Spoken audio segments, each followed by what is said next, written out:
It's good to go on the stream. Cool. So if you want to say anything beforehand, Spurge. Alright, are we live? Cool. Alright, looks like we are live right now. Welcome to Baby TV. This is ETO, Ano, and Ton Mag's stream for our year-end education convention. I'm Spurge. I'm going to be hanging out here.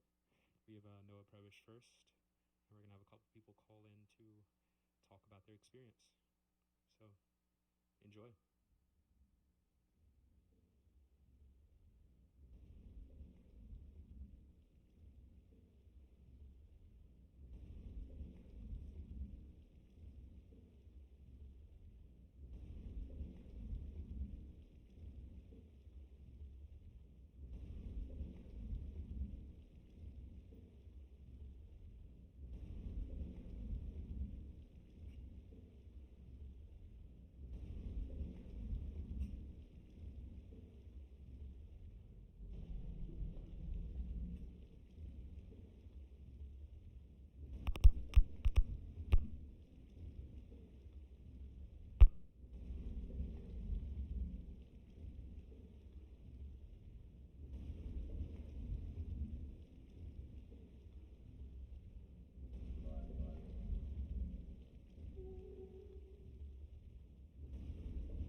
Hey, what's up, Spurs? How you doing, man? Good. How you doing? Welcome. Hanging in there. Glad to hear Just that. listening to the ethereal jams. Yeah. How's it sound on your end? Good. Hopefully. Can you hear everything? You're a little low volume. Yeah. Maybe I have to Yeah, get closer that's to you better. as well. Let's see. I can get closer. Yeah, I'll get closer too. You're the first person, so we're gonna test with you. Okay, cool. So let's get right into it in 10 minutes. Tell me about yourself and tell me about, is it Proteus? Is that how you pronounce it? Yeah, focus. Yeah. Yeah, so my name is James Harr. I am a resident of Brooklyn.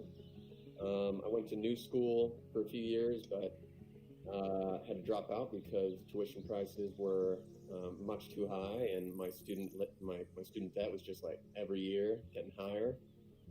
And that actually inspired me to build this application, Proteus, which essentially allows anyone around the whole world to access free educational content online, to engage with it, learn with it, to peer review it, essentially allowing the people to become the gatekeepers of the educational content itself, and then allowing through that sort of peer certified, I guess, like educational model, allowing people to get peer certified degrees at the end, which they would hopefully be able to leverage towards better jobs or promotions or new career paths. Cool. So, it seems like you're doing this through accumulating hours learned for specific subjects on like YouTube and things of the sort, right? Yeah, YouTube is where we're starting. We are trying to partner with other online content providers like Coursera or Udemy or Skillshare, things like that. But YouTube just has like an immense wealth of content. I know, like myself, probably like 75% of the things that I've learned by being like, how do I do this thing on YouTube? Yeah, there's so many guitar videos that I've done that with. Right, especially for music and music production. I think there's amazing stuff. Like all my friends in Philly that do music production, like they learned Ableton from start to finish on YouTube.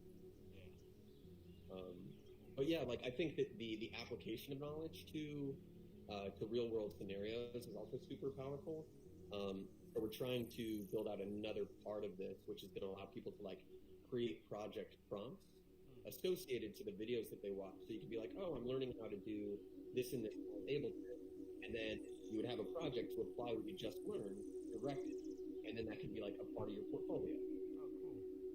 Yeah, I feel definitely a lot of people have been sort of having to pick up on like self-learning, or of course doing, I might have to get a bit closer, but yeah, a lot of self-learning, a lot of people doing like coding classes and things of the sort, and there's definitely this sort of second look at a lot of these institutions we have to learn in academia in general.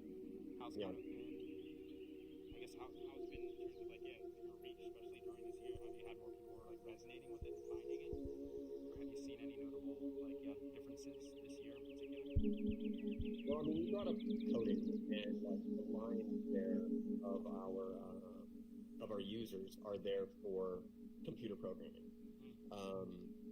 And like, I guess what I'd say is the response has been like dramatically positive. Like we're 100% free. It's our goal to stay 100% free. And I think because of that, it's resonating all over the world. I think we're in something like 100 or 105 maybe countries. Oh wow. They're like Turkey, Afghanistan, Russia, India. India loves them. Crazy. But I think that they're all really responding to I don't think the pandemic like made the educational model like defunct. I think it was defunct, and it really brought every single issue to the surface. I think that not to get like too political or whatever, but since the 70s, since like the neoliberal turn, the American university has become like paradigmatic of the way that I guess like corporate America is trying to restructure it's all about substituting sort of social rights for the right to contract debt. It's like, no, you don't have, like houses. Now you have mortgages. Now you have, privatized health insurance.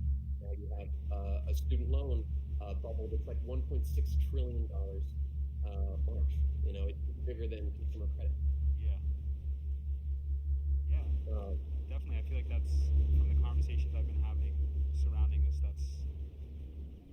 the fact that this has exasperated something that's already existed, and it's kind of giving us the space to help rethink things, has definitely been pretty universal. So it's pretty cool to hear that you've already kind of thought about that, and you're already kind of like putting sort of, I guess, like action to word on that as well.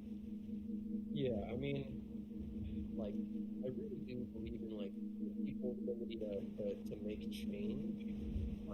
But in government, there's so many roadblocks on the path of saying like we collectively want this thing. Whether it's higher education as a right, university or free healthcare, whatever. But like there's also studies say like with all of the formative, there's still only a 30% chance of ever being enacted. So I think it is kind of on us to create this mutual aid network, build things together for not necessarily one process. I don't think things like education should be like commercialized in this way, and I don't think anyone really has like claim or ownership to knowledge. It's been compounded over generations, and I think that it's almost like a human invention, and thus it's a human right. It's like no individual has any knowledge. I don't know if you're also coming a little bit muffled. I just want to make sure people can hear you well. Oh, yeah. I can get both. Is this better? Yeah, sounds a little better right now. If you guys don't mind, like, some people are messaging saying that they can't hear over the synth. Over the synth? Yeah. Okay, let's see what we have here. Thank you, Miles, for that one. So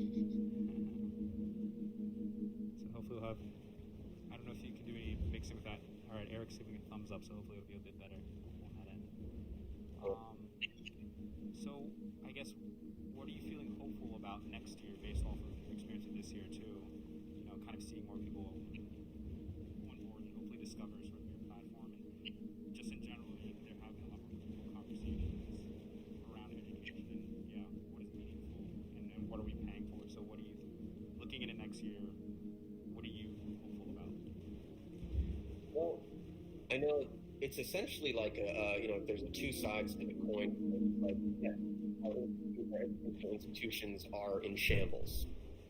But the other side of that is it's good, actually, because now there's a lot of public distrust in these institutions is actually saying, well, now I'm open to alternatives. I'm open to other things.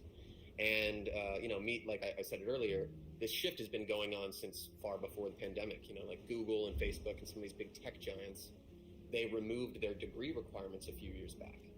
And I think they understood that as like tuition prices have risen, there's been new educational models that are coming forth that are creating like very talented people, but that not all of them are going to be blessed enough to, essentially be awarded the opportunity to go to college. Yeah.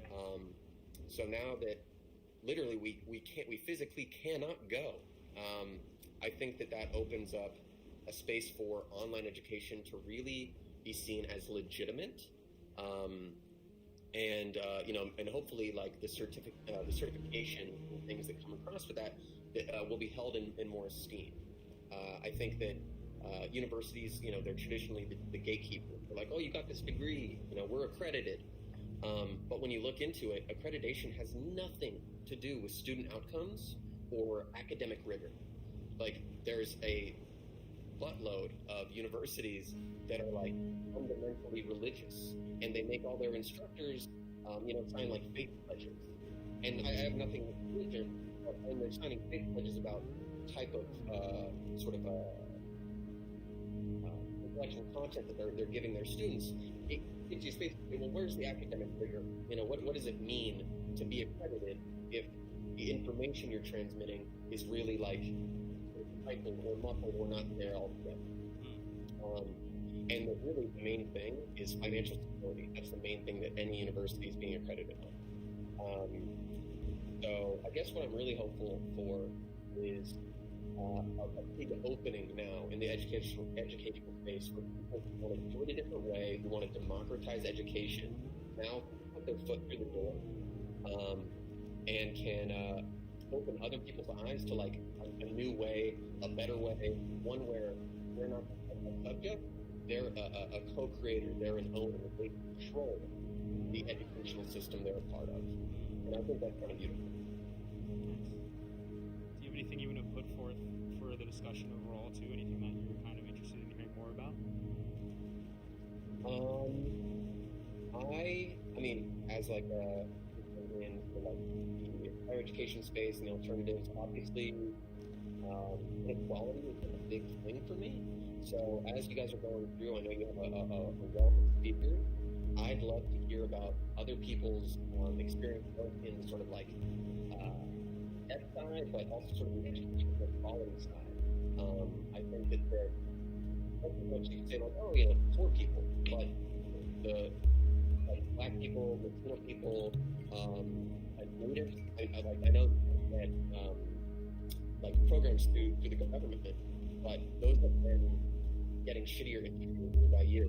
So I'm really interested in the experience attempting going to higher education for people and how people are responding to the move to remote, not just remote work, but now remote learning. What does that mean? How do you want to learn in a remote space? I think that's interesting. Well, thank you so much for coming on and speaking with me. Thank you so much for having me, man. Yeah, this is cool. I definitely am going to follow up too. I love kind of reading about what you're doing with Proteus, and especially for somebody who's educated so much on the internet as well by myself. I think it's a really cool program, cool idea. Well, I really appreciate that. It's good to see that people think it can be a legitimate thing. Yeah, definitely. Well, thanks so much. Thank you guys so much. Hope we can do something like this again. Yeah, definitely. Enjoy the rest of your year too. I'm sure I'll talk to you before, but I see the Christmas tree in the background. And everyone watching an amazing 2021. Yeah. Get these vaccines. True. Well, thanks, James. Later, guys.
Okay, I guess the mic might be a little faint.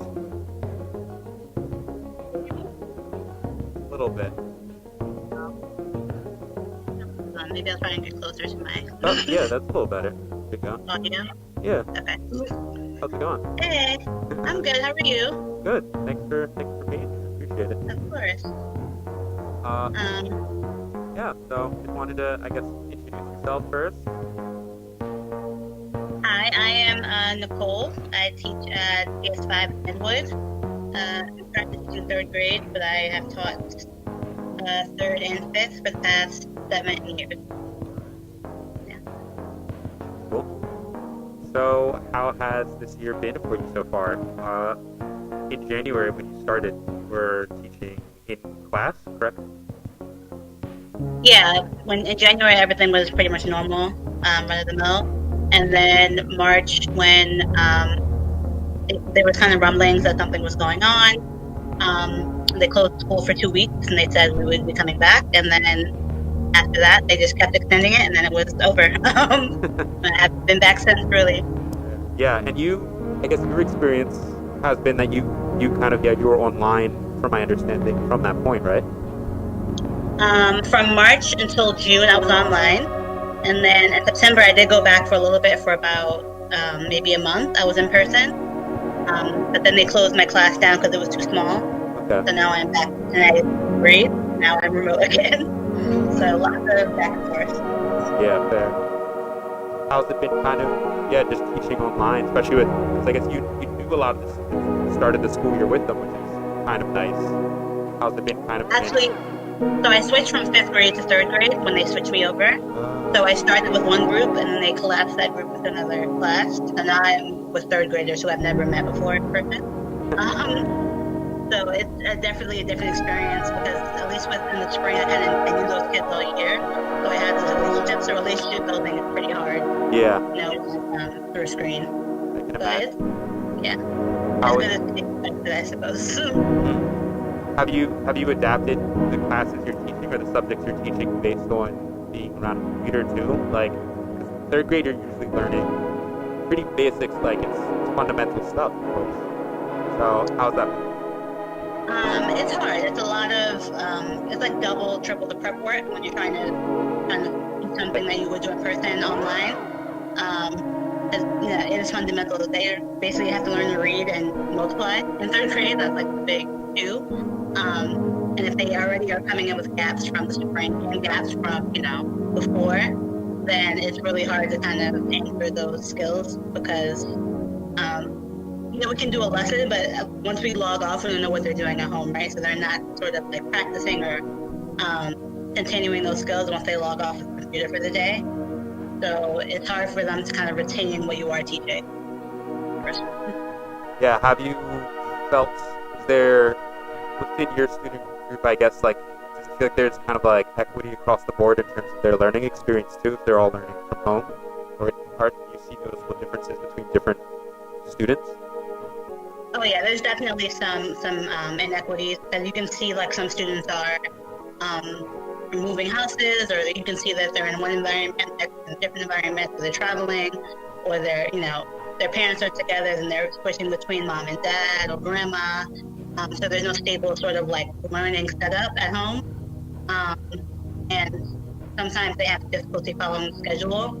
So even if the kids want to be on, the parents kind of wake them up so much of the day, and we find that kids are coming to pajamas, just turn it on the computer, So there is definitely inequity in terms of having a safe learning environment for all of them.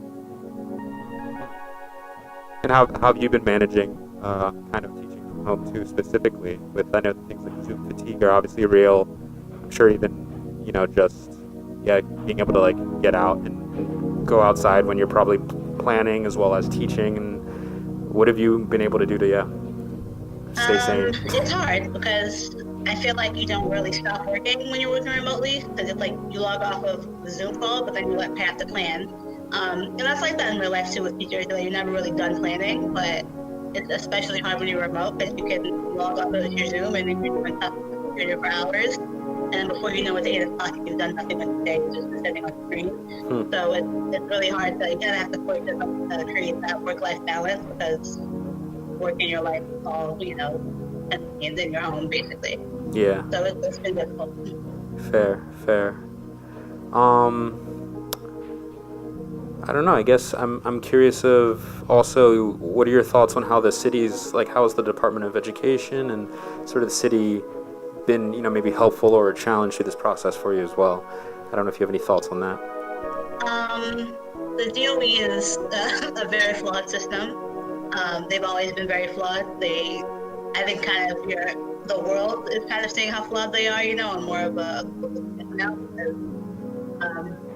I think a lot of the pressure to reopen schools is because there's all these other societal issues happening with kids at home, right? Like, they're not safe at home, they're not getting meals at home, they're not protected. Like, school is now the fallback for all these other societal issues that we're not addressing. And I think that's sort of really coming to light now when we see that the DOE kind of falling apart and not being able to handle all these different issues that come up. So I think the DOE is very flawed, but it comes from the top down. So there's always someone sort of giving you the message from their boss. And the big bosses have never been in the classroom, so it's people making decisions about education that have not actually done it themselves. True. Is there anything in particular that you want to see going into the new year, especially after a little winter break, that would, maybe help with the situation in terms of just teaching, and obviously with some hope on the horizon with, potential vaccines and schools are open now, or are they closing again with businesses? It's hard to follow where it is. They are currently open. So our percentage, I'm not sure if this is citywide, but our percentage rate for our district was 3%. So if there was 3% positive cases, then we would be down. But after the most recent shutdown, they raised it to 9%. Oh, 9? Okay. Now more people have to get sick. So, they're currently open. My hope for, if this, it becomes our long-term situation, if we have to stay remote, to make the best of less is more. I think online there's just so many resources, and it's like we don't need to do everything, right? Like, let's do a few things well and focus on making those strong practices instead of trying to throw every single platform at the kids, because there's no use, right? So, like, narrowing down the amount of resources available and really only using what's crucial to their learning. Fair. The focus. Fair. Is there anything that you maybe have to say towards any potential parents who might be watching, who might not fully understand the experience, or you haven't been able to talk to? I don't know, what your communication is with the parents, but, like, is there anything in particular that you'd want to say as a teacher? I think for the most part, at least the parents that I've been working with, that everyone's kind of trying their best to survive this. So it's like making sure that just as you understand that you are struggling right now, that teachers are struggling too, right? I think teachers often become a martyr for the cause when something like this happens, right? Like, we're supposed to be sensible and we're supposed to be, I think people kind of put us on the pedestal, but, we're human. So I think understanding that we're all surviving the pandemic, and teachers aren't any more equipped to deal with it than anyone else. It's new for everybody. Cool. Is there anything else that you want to kind of leave with? Any thought or anything maybe you want to ask other teachers who are going to be on, or educators? No, that's it. Cool. Well, thanks so much for coming on. It's good to see you. Of course. Stay safe out there, my friends. Yeah, you too. So I'll speak to you soon. You have a good rest of the year, too. Thank you, you too. All right, see you soon. Bye. Bye.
Yeah.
Thank you, Noah. Yusuke Yamamoto up now.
Hey, what's up? How's it going? Nice to meet you too.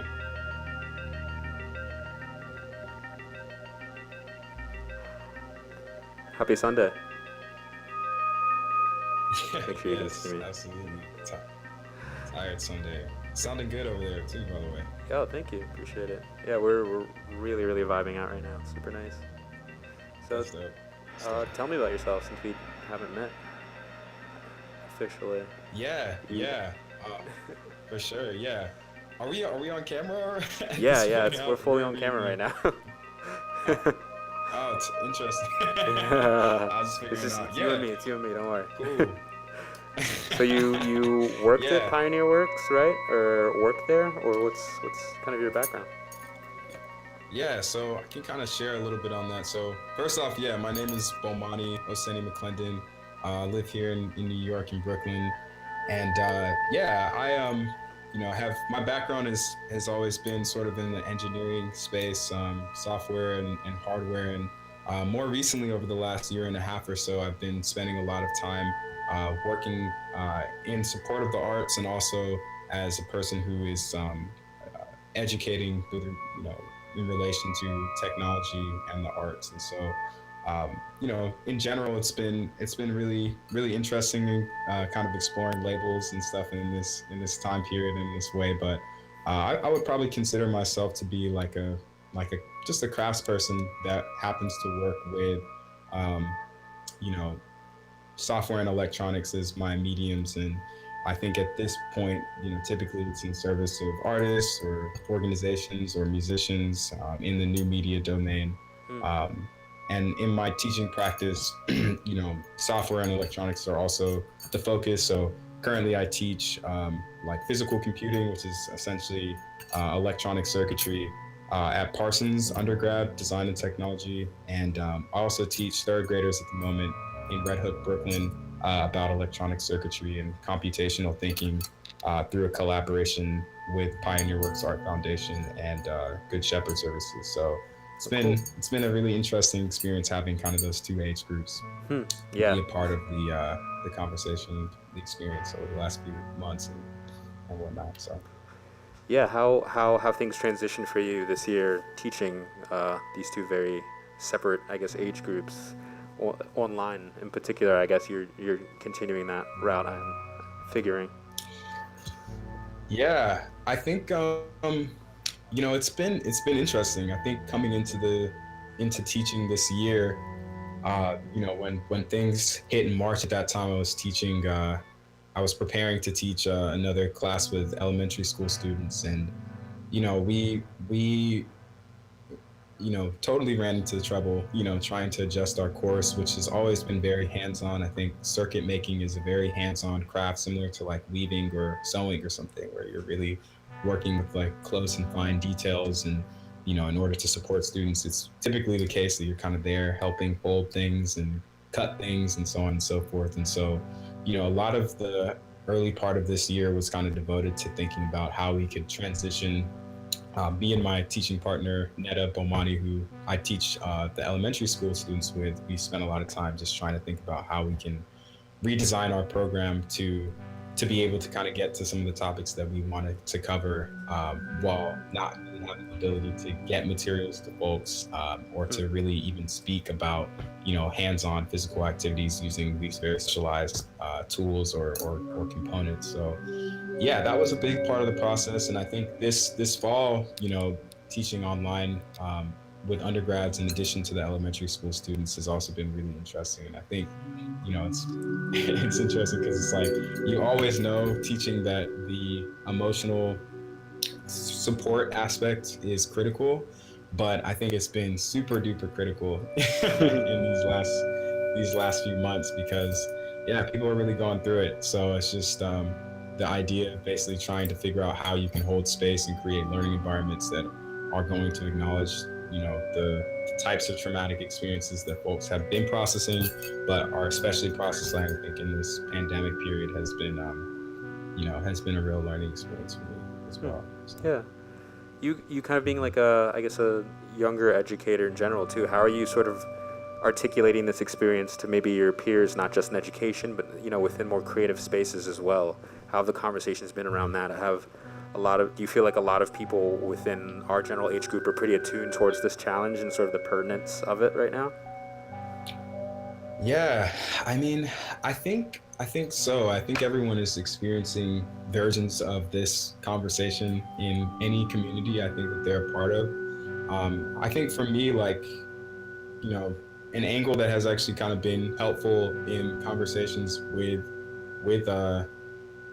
folks that are participating in classes that I'm teaching has been actually just being able to draw that connection, saying, yeah, I'm also stressed out. I'm also in therapy trying to deal with this shit and determine what the direction is here. But I don't know, I think a thing that I've been thinking about in general that has been on the mind is just like, what does it mean to create like a soft space or a soft class? And one of the things that we discussed in the first day of the undergrad class I had is like, I was like, this is going to be a soft class about electronic hardware. And so through the last few months, I've been trying to figure out what does that mean, like soft deadlines, soft expectations, soft perspectives on evaluation.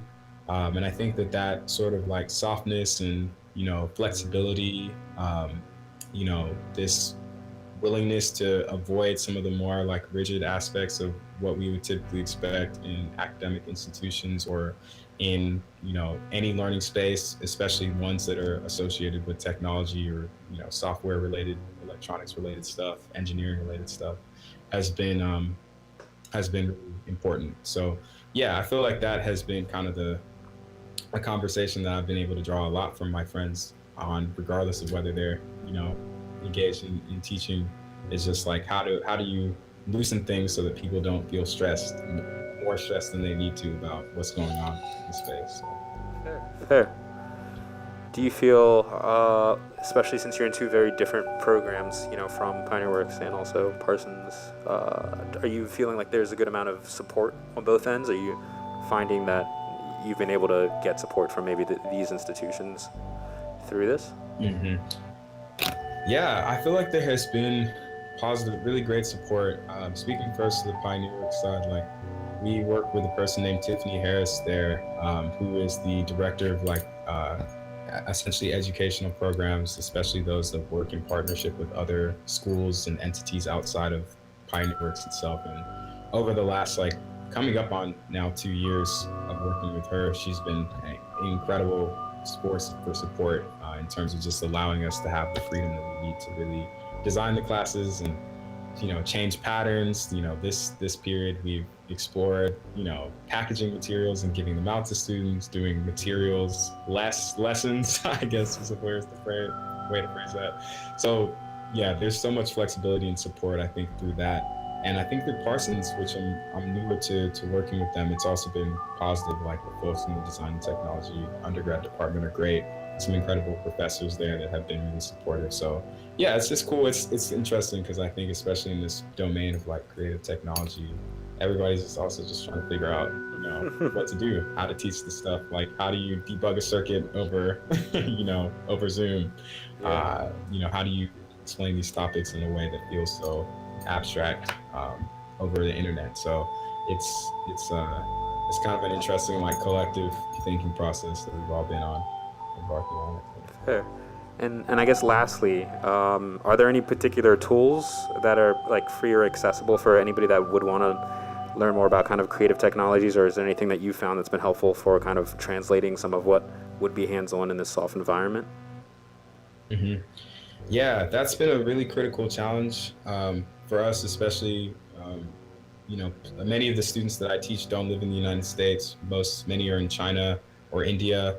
Um, you know, and there's different services out there. You know, so you can't send the same Amazon link or whatever to everybody and have them just buy the same thing. And so, you know, we've had to be at points in teaching. You know, we've had to basically try to consider options where people can do things without the materials or still study the concepts without necessarily having all the components. In my case, the thing that has been super, super useful to me is this tool called Tinkercad, which is a product by a company called Autodesk that makes also like a bunch of other CAD related software, design, you know, and engineering related software. But essentially it allows you to like lay out simple circuits um, in virtually, and then you can actually run simulations of the circuits, and then it can analyze, you know, a variety of different things. So students are able to actually design the circuit and lay it out as they would in real life, and get feedback, you know, as I might give on real circuits, all in this virtual tool. And that has been a real help for us, both in teaching when we don't have materials and kind of still being able to get through content, but also in the process of just trying to debug stuff. Like if you made the circuit, but it's just too blurry to even see, maybe you can build that small part in Tinkercad, or I can build a small part of that circuit in Tinkercad and share it back to you just so you have a visual reference. So I would say that's been one of my number one picks as far as teaching this kind of stuff on the internet recently. Cool, thank you. Thanks so much. Is there anything you want to leave with, or any question you want to pose towards anybody else who might come on as well? Yeah, I mean, no, I think it's been super great to be on. Thank you for having me on here.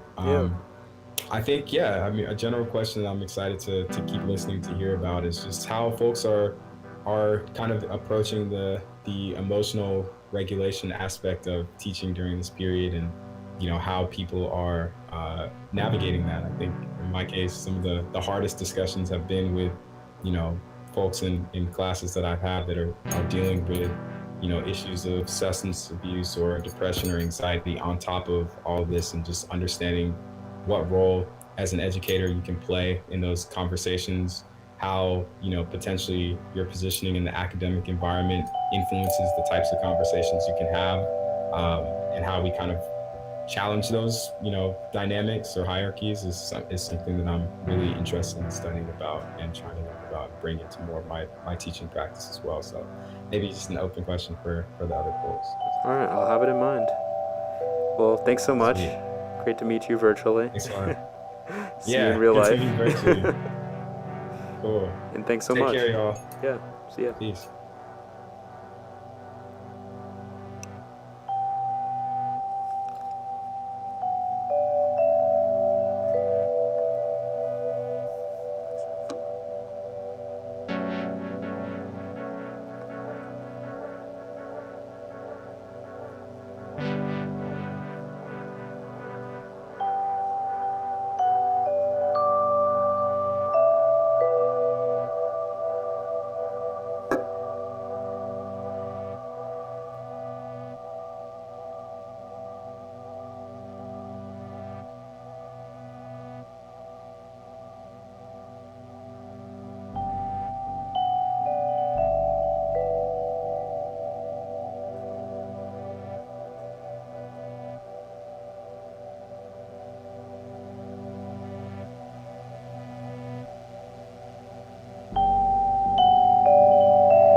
my passport.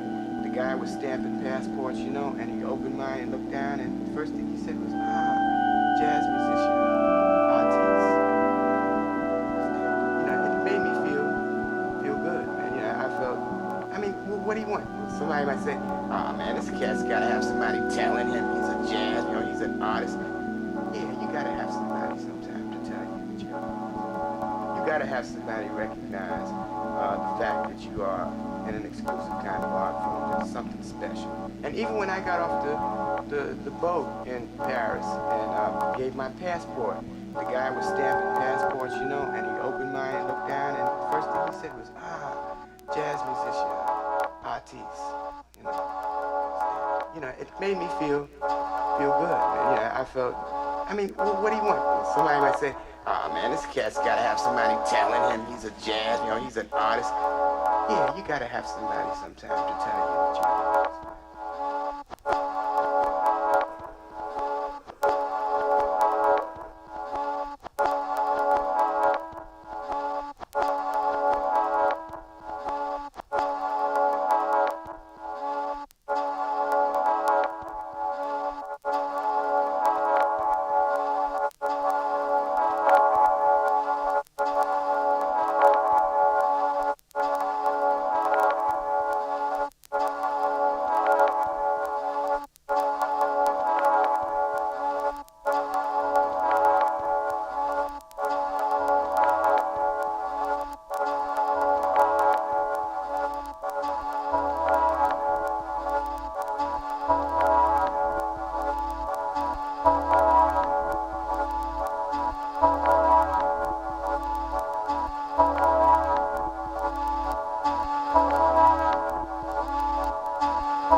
Up now too.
There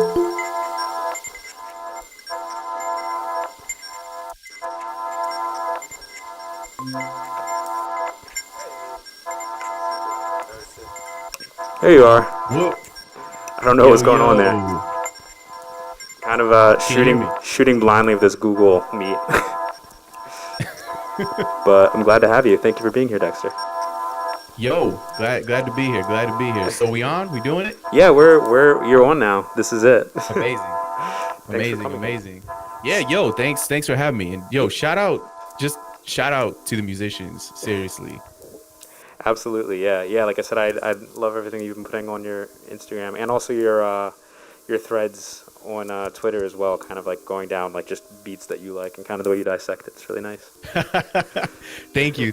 Yo, but no, what I mean is shout out to the musicians who are playing today. Yeah, definitely. This has been really, really dope. Yeah. Thank you. Yeah. Noah just left, but he's over there. He says hi. And yeah, okay, yeah, and the other guests who've been playing is the other guests who came on and talked and whatnot. This has been real cool. Yeah, but tell me a little bit about yourself as well. Obviously, you have a background in education and you're currently doing reporting. But I guess just for people who might not know who you are.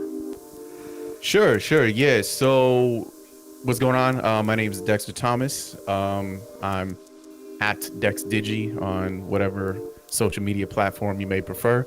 But yeah, right now, for my day job, I am a correspondent at Vice News. So Vice News Tonight is the show. So you can Google that wherever you like. See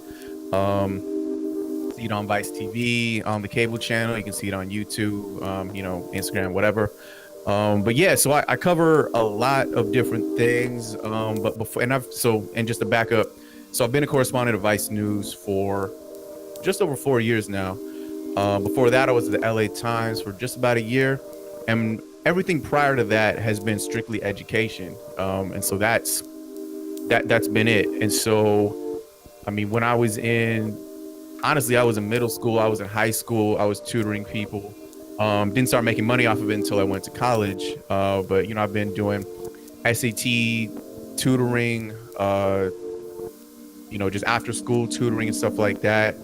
And then I went on to, long-term substitute teaching back in my home district, or close to my home district, not my actual home district, because I grew up in San Bernardino. So close to that in Riverside. So there's a school district called Albert. So I used to teach in Albert School District, taught pretty much everything. And then also I've taught at the college level. Let me see, I've taught a few things. So TA'd a few things. TA'd a class on hip hop. I did one. I taught Japanese. This is at Cornell University, where I was a graduate student, so I've taught Japanese. And then I also taught, the last class I taught was in 2015, which was a first year writing seminar. So yeah, pretty much everything I've done before this has been strictly all education. That's kind of my thing. So kind of coming with your perspective of being an educator and also being from the sort of the media lenses here and covering education going through coronavirus, has there been any sort of standout moments that you sort of witnessed or particular, I guess, like challenges in general that you sort of faced in covering this year? Challenges that I've faced. I'm not sure if I can... Or I guess that you've witnessed even, like within... Yeah, I mean, honestly, and I can tell you, so I did a piece, and I want to figure out when this was. So this would have been October. Wow, it feels a lot longer ago. But I did a piece that came out, and obviously, when I say I mean everybody else who worked with me. So shout out to Sarah, shout out to Haley, shout out to everybody, Nate who shot it, everything like that. But we did a piece on a school district in Orange County, Los Alamitos school district. And basically that they were one of very few school districts that were opening back up. Again, in the middle of a pandemic, they're sending kids back to school. Of course, they were taking precautions, but the thing was a lot of teachers and parents did not feel that the precautions were good enough, right? There are standards set by, there are suggested levels set at a national level. the ones they were adhering to, and they were adhering to some standards, but there were some who felt that these were much more lax and that these were not going to keep kids safe or teachers safe, right? Or the rest of the community safe. So I ended up, I'll put it to you like this. I interviewed a teacher who was at a high school, who was at the high school in Los Alamitos. And this teacher was so afraid of repercussions that they asked to be anonymous. So I had to interview a teacher anonymous. And I've interviewed people who were anonymous before, but these were generally people wanted by the government, criminals, or people who were worried about some very serious retribution. So a teacher being worried about getting just hate from not necessarily even the school district, but from the community, from parents, from people who live there, who don't believe that coronavirus either is serious or that it's even a real thing.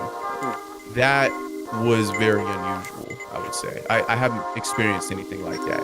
Fair, yeah. I mean, it's so politicized, unfortunately. Yeah.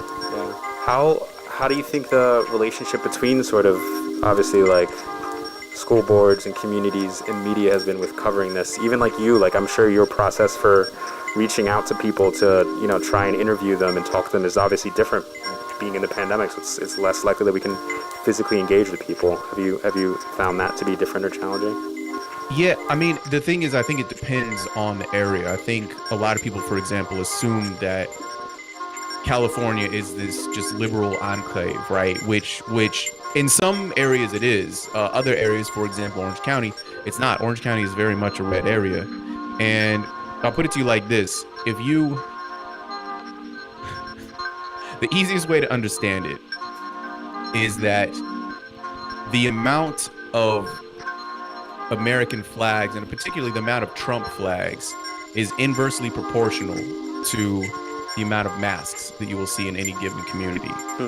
And so if one lives there and one, for example, believes the science that this is a serious pandemic, the vibe that I got was that, yeah, people are scared. People are scared to talk about it even. People are scared to say that they are scared. Yeah. And so, yeah, reaching out to people and talking to people is, you have to be really delicate with them because they are genuinely afraid that somebody is going to harass them, going to do something to them. It's a weird scene. It's a really weird scene. Okay, I'm gonna let Jose in with us real quick, and we'll go ahead and I'm gonna ask you one more question, but we'll let everybody in. Hey, Jose, how's it going? Yeah. What's up? Good. We have Dexter here with us too. He's just finishing talking about his experience. What's happening? So we're gonna round out with one more question for him, and we'll go ahead and start a conversation with you. But we can all be here too, 6 feet apart. Yeah.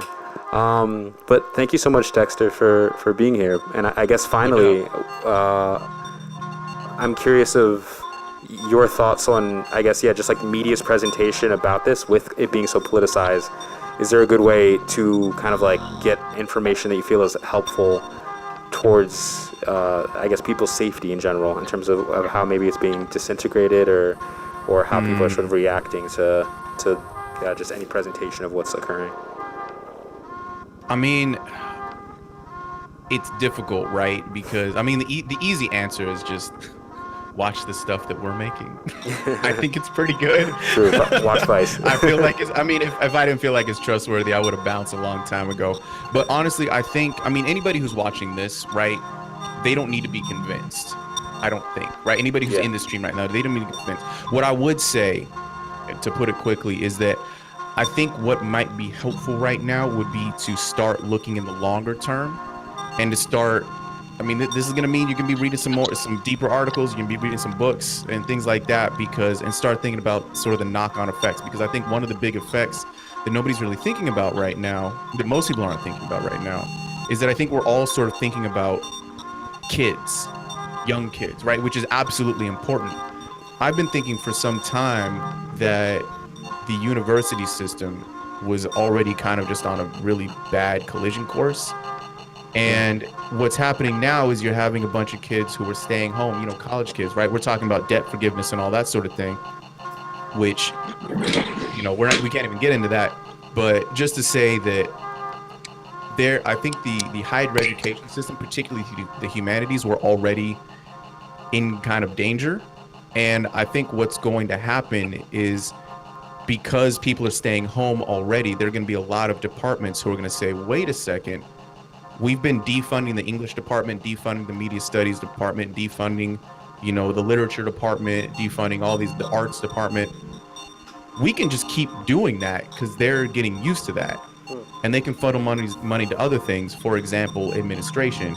And I think that is going to continue to happen. I think this was already going to happen, but I think COVID is going to accelerate, honestly, a lot of universities collapsing. And we need to think about what is that going to do really globally, because universities in the United States, it doesn't just affect the US, it doesn't affect local, it affects global. What is that going to mean? So we're going to be feeling this 10, 20, some odd years on. So that's what I would say. Be reading and be paying attention to that, because that's going to be important, I think. More subtle, but important. Yeah.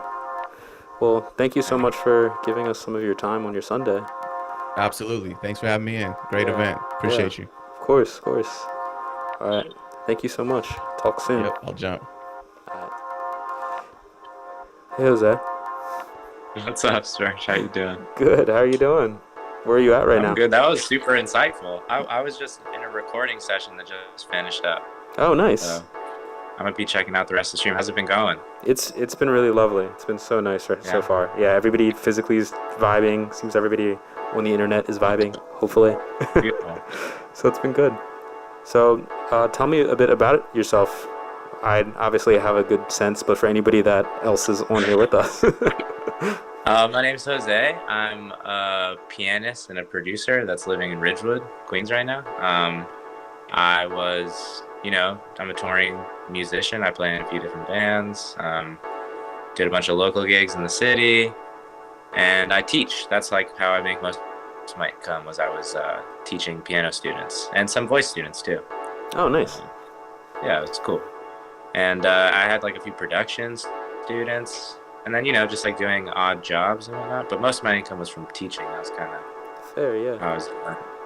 So how's that been for you going? Because you, primarily teach a lot of piano, in particular, which is such a physical instrument and requires people to be able to. Yeah, you gotta like be able to touch the students' hands. Yeah. Important because that's what it's all about. But when COVID first hit, I lost all my students except for 3 that I kept online. And then like over a few months, I got some back. It was kind of nice to be able. I mean, it sucks losing all of my jobs, but it was cool to have like only a few students to have to worry about, getting used to teaching on Zoom. And then I had a whole system. Like I set up cameras so that people could see my hands. It was cool. Nice. And then I used Thumbtack and I used Craigslist and services, and I got some students back. And then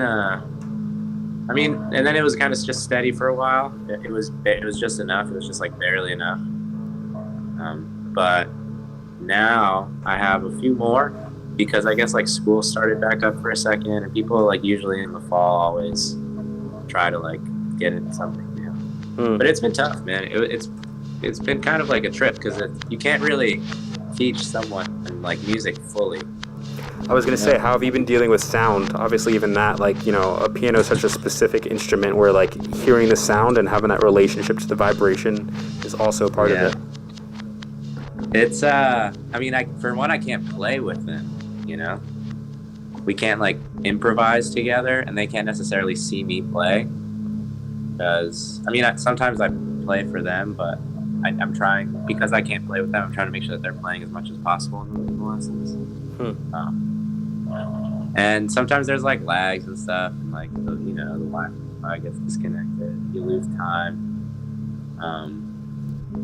But it hasn't been too bad. There's just like some things that are harder to communicate. Like swing was a really hard thing to try to like. I can imagine someone without making them feel it. It's harder to like do physical like you listen to stuff like that, like things where we try to get moving around the room. Those are things that are much easier done like in person. You know, I don't know.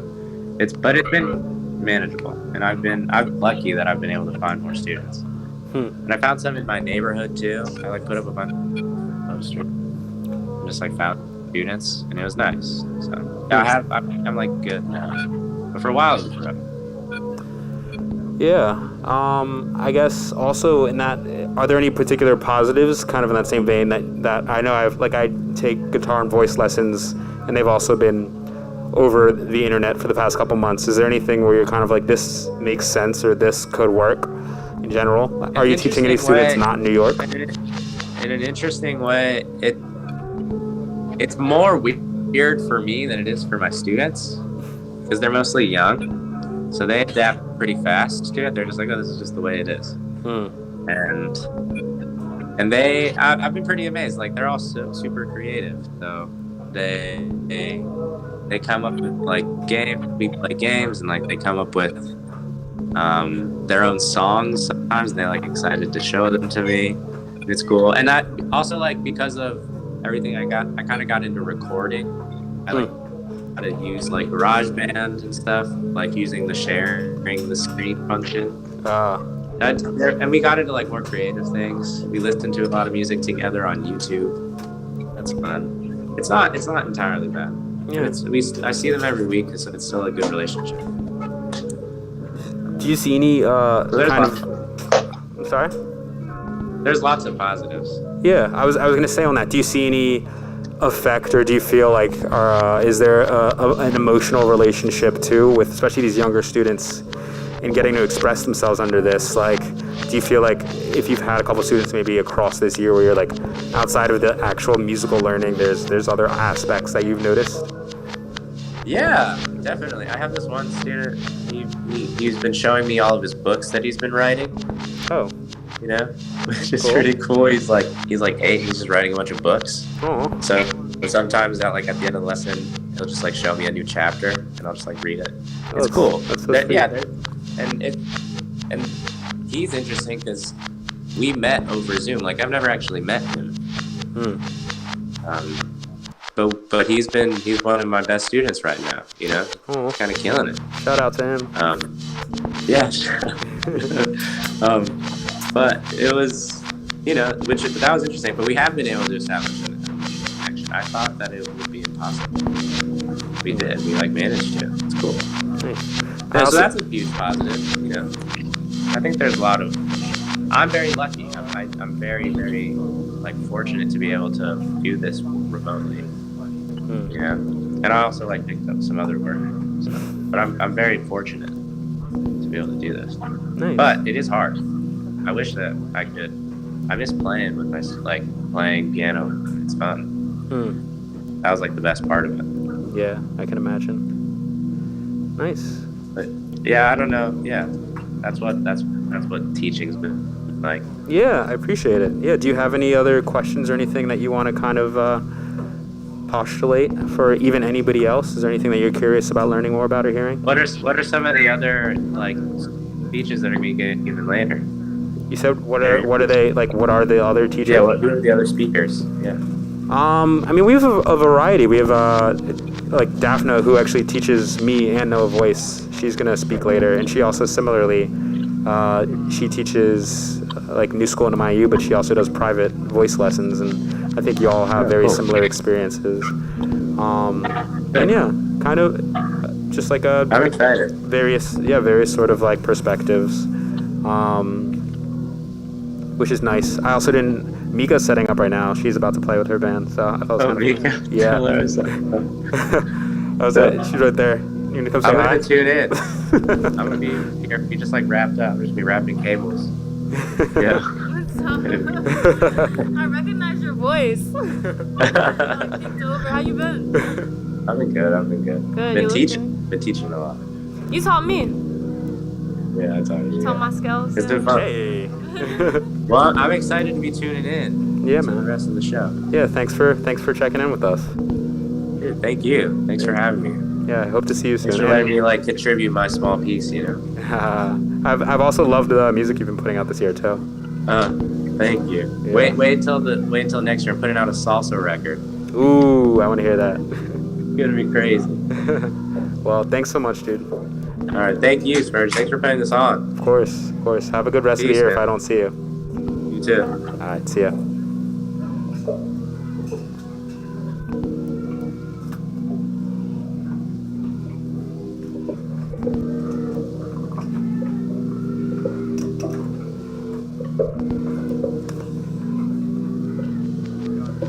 Go get water? There's a bottle right there.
have you listened to one Sun Ra record?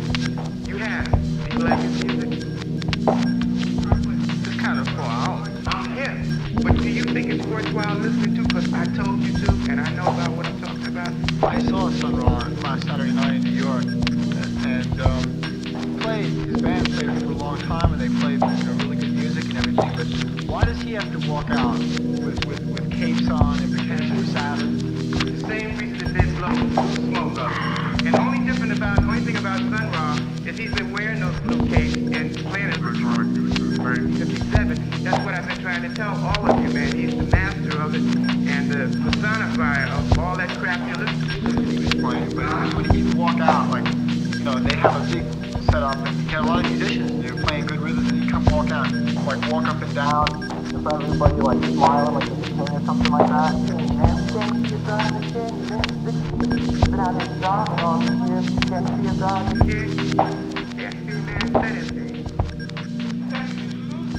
I'm losing you. Look, I'm talking about he's smiling because he's not smiling because he's getting $50,000 a week to be a hamburger. He's smiling because the music he writes is being played and artistically he's being fulfilled, and he puts on a cape and plays his electronic piano and walks up and smiles and lives with his musicians, and they have a commune. He's a teacher and a great artist, man, and he is not accepted commercially. So he ain't smiling because somebody from our CBS or CTI is out there getting ready to give him a big contract and a worldwide tour. He's smiling because he's the king and he's in heaven. Can't somebody smile?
Just want to go ahead and remind anybody that might be watching that this is donation based. All the performers are making money, and all the venue staff who are working right now are able to make money by the donation. So if you haven't already, please go ahead and donate on the ticket link. Please find a ticket link, and even if just $5, pop in the donation so we can properly pay everybody who's here contributing to this. Thank you.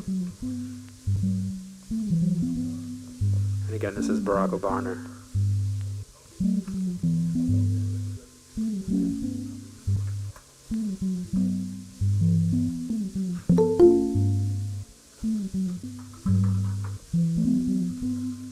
Ready? Cool. Hey, Letta. Hey. How's it going? Nice to meet you. Well, what's your I'm sorry? again? Sorry. You're breaking up a little bit. It's hard to hear you, unfortunately. I don't know what's going on. Computer poster. I was just asking what your name was one more time. Oh, my name is Spurge. Spurge. Yeah.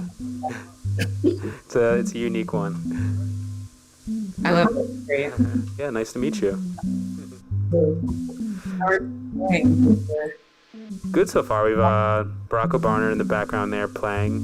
Things have been really smooth, which is super nice, and I don't know, it's been really lovely conversation so far. That's awesome. Yeah.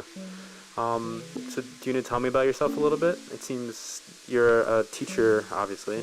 I'll let you go from there. Yeah, I am a teacher. I mean, that's a big thing, right? My name is Alita Brown. I have lived in the Bronx for the past week. And right now I'm teaching remotely, so I'm closer to my family upstate, but I plan on coming back to New York City as soon as the vaccine is ready and we're all back in school.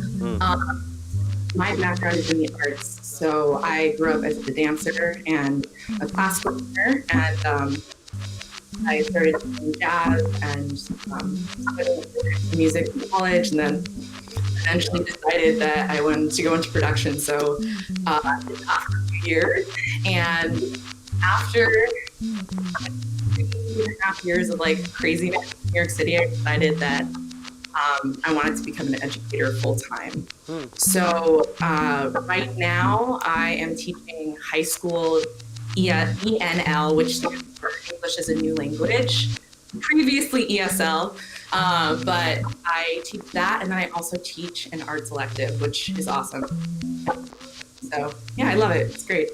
Nice, cool. Nice. Yeah, I very recently talked to another friend who's a teacher, and she also does, I think she was saying previously ESOL or ESL. What has that been like? Something like teaching a new language to somebody across the internet through this. How's that experience been for you?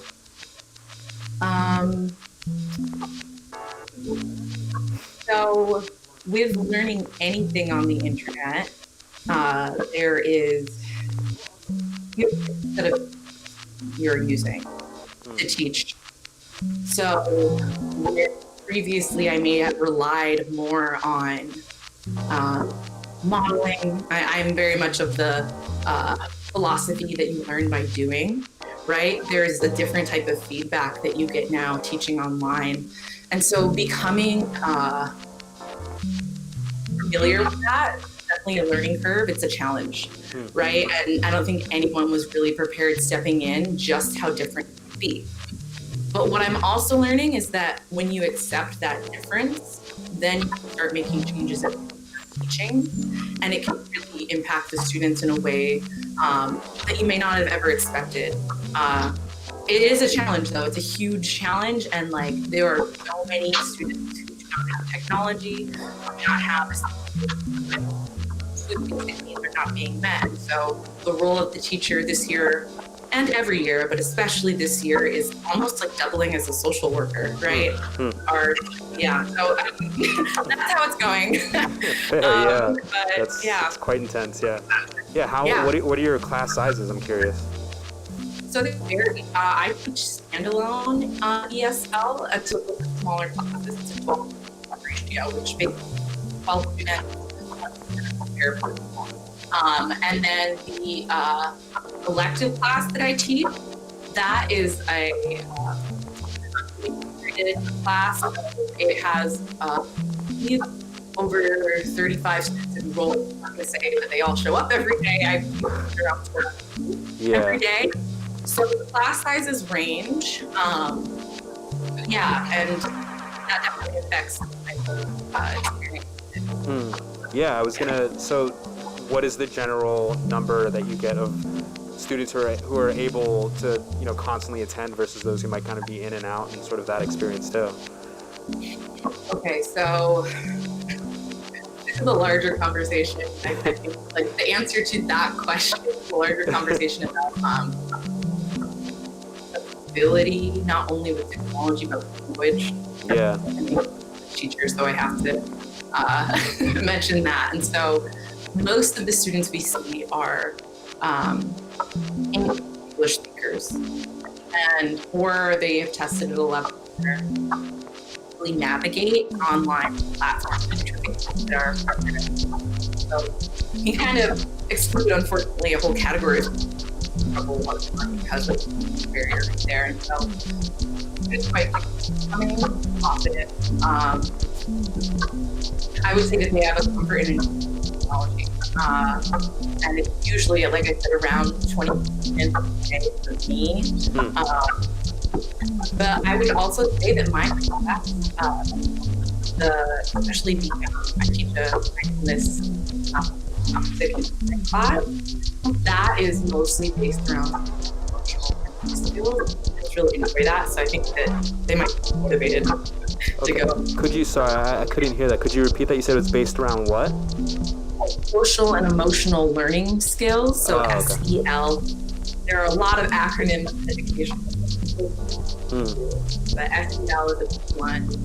And when you think about like you were exposed to for the arts, like what impact that had on your life, and you know, like I think for me at least, it's marked an important point in my like development as a human. And so I really enjoy teaching those things, especially right now.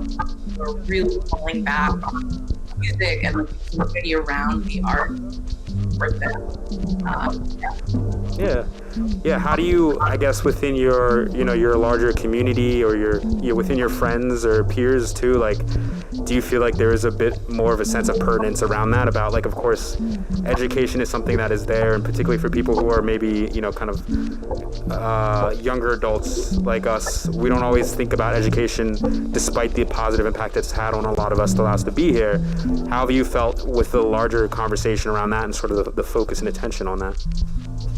The focus and attention on education in like young people's conversations, or even around, I guess, just more outside, even people who might be as hip about education in general. Like, just do you feel like there's more of a pertinence that's come up this year now that the challenges are a bit more either challenges or faults within these institutions seem to be a bit more exposed? I mean, yeah, and I think that's true for all of sectors, though. Education, like the places where there were inequality are just like completely obvious right now, and that education is included in that, right? And so it's definitely come up a lot, but like so many other things have also come up a lot, like racial justice, right? And obviously that's connected to education. And yeah, so I think this year maybe is really helping people to start seeing things more of an intersectional lens, right? Like intersectionality is just like a buzzword, and like the forces that are pushing and pulling on that are already under a lot of stress, right? Increase. And so we're feeling even more stress, and healthcare system, education, right? Like so much economic inequality, and like all students are people of color. I have 0 white students, right? Like, and that it's obvious how much more stressful to do, right? And like within the Department of Education here in the city, there has been a push to be aware of teaching people with trauma, like how to manifest not only in our students but also in ourselves. So it has required a lot of self-exploration that they didn't have to do before, and that may be the first time for some white educators, right? And I know I'm not a new teacher, but I also like to go to class here, so I have like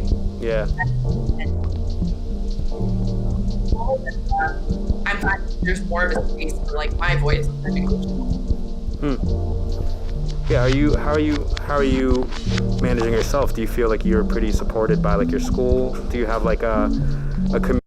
Is there, I'm not even aware, are there like a lot of Facebook groups or sort of like communities where you feel like you're able to find solidarity within education? Oh, okay. I will say that I am super lucky to have a community that respects me and values me. And I know that I know that that's not everyone. I have a lot of gratitude. Like, for example, my mom's an education doctor, so I think that really values education. That has been my foundation. But outside, I have friends who are educators. I a teacher because of a program called the New York City Teacher Collaborative at the Department of Education in New York. And that kind of built in like possibly through folks who ask questions, we do WhatsApp group chat. The way I found out about this from Chloe Evans Cross on here earlier. And actually something crazy I was on earlier with the Escobar. Oh yeah. I'm know him through like musical. I love that. Say that like there's a lot of love out there, but you do have to focus on because it's really easy to rely on that negative bias that we've all been trained to laugh what we don't have. And so that I've had to make a concerted effort to do this year, but the community is there. Yeah. Is there any particular call to actions or anything that, especially for somebody like myself who's a citizen that's definitely, engaged in trying to find ways to help out? Like what would you suggest that someone like myself or anybody watching could do to continue to help? Okay, first things first, get to know your community. Who are the people up there, right? Like outside of just like school, like what are the things that you care about that you want to get involved in? Because there are a million different things out there that already exist. And like, for me, the thing I love is education. For you, I don't think it could be whatever, right? Like, but I think more than like thinking about it, just you have to think about like community health and well-being, community self-care, right? Like how am I caring for the place that I live and thereby caring for myself? And so I think part of that is also being involved in the education of your community, right? And so thinking about it from more of like a community perspective, I think is a good way to start thinking about how you want to be involved. Because I think like, and I encourage my students to do this too, like what are the things that you are passionate about? And you discover those things, there's a way that you can use them to serve. And it might be like going and playing a show for a school. And the first time that a kid sees someone like them making music that they love and they want to get involved. And like it really is about the time though. Like you have to take the time. It's not going to happen. And it's great to post things online and on social media, but put in the time. Put in the time to get to know the people and the community that you live in and find where there's need and fill the void, right? Like there is need everywhere. But yeah, that's my 10 cents. Cool. Well, thank you so much for being here. I appreciate it. Yeah, thanks for having me. This was good. Yeah. And yeah. Okay, cool. Should I just sign off? All right. Yeah, whenever you're ready. Yeah. Have a good year too. Thank you. Yeah, and thanks for hosting this. I think it's really awesome, and more things like this should happen because, like I said, intersectionality, it's everything. Yeah, absolutely. Everything I do, I guess that's something that's always been very present as well. Cause same, like, just like you, I mean, a big part of this is I appreciate and have had such a good education, and that is also what allowed me to connect with this subject, and my passion is music as well. So like that's where I was like, this just makes sense, and I hope that we continue to program like this, not even just myself but everybody else, thinking about how we can intertwine our different facets of society. Yeah, totally. No, and it's great talking to people who really are taking the time, like I said earlier, to get to know what's going on in their community. It makes a huge difference. Yeah. And I recognize that impact more. So yeah. Have a great day. Yeah, you too. Yeah. I mean, I'm having a blast. All right. Well, it looks like fun. I can't wait to be back in New York. Yeah, Peace. soon. All right. Thank you, Alita. Bye.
Thank you, Justin, aka Barack Obama. Number 44, is that what it is? 44 president? That was lovely, thank you. Next we have Homage up on the stage. He's going to play for us for about an hour. Thanks for tuning in, y'all. Again, we are doing donation-based, stream. So please, definitely, if you're enjoying the tunes, and you're kind of seeing all the work that's going behind making this happen, please donate in the ticket link.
Hey,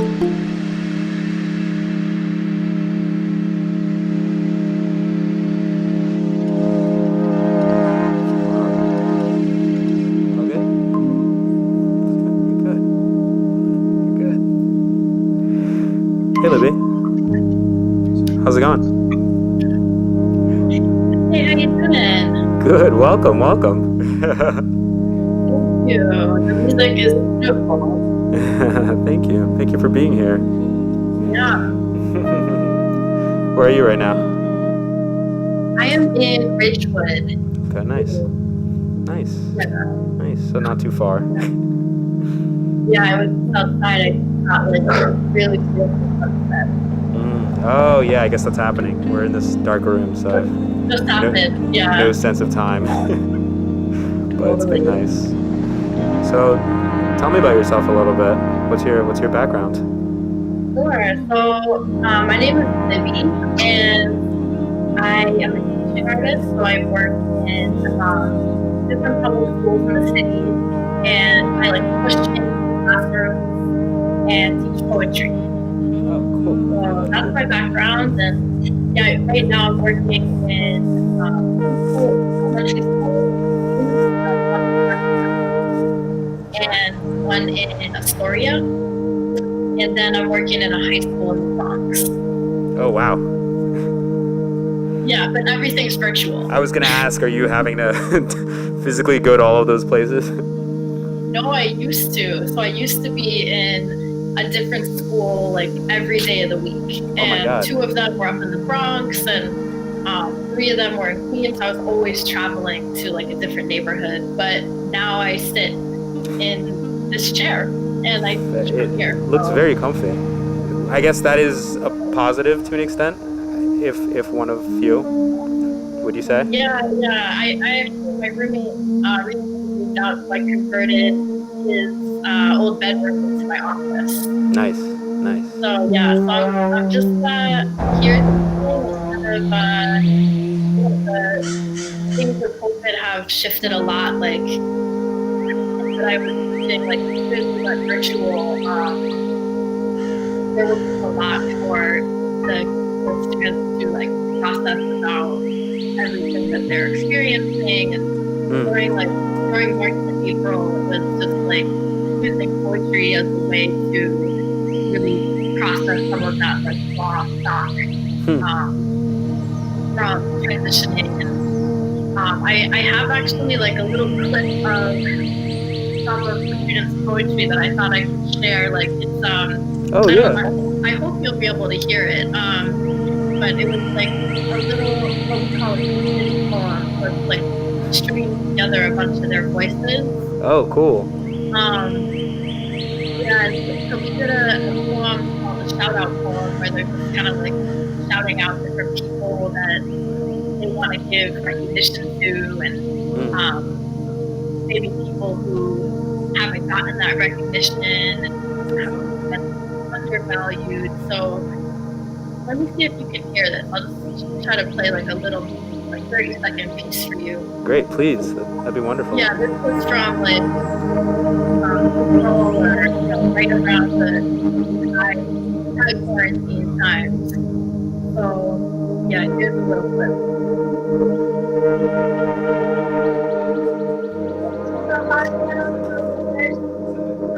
Doctor, shout out to the essential workers, to the mailman. Can you hear them?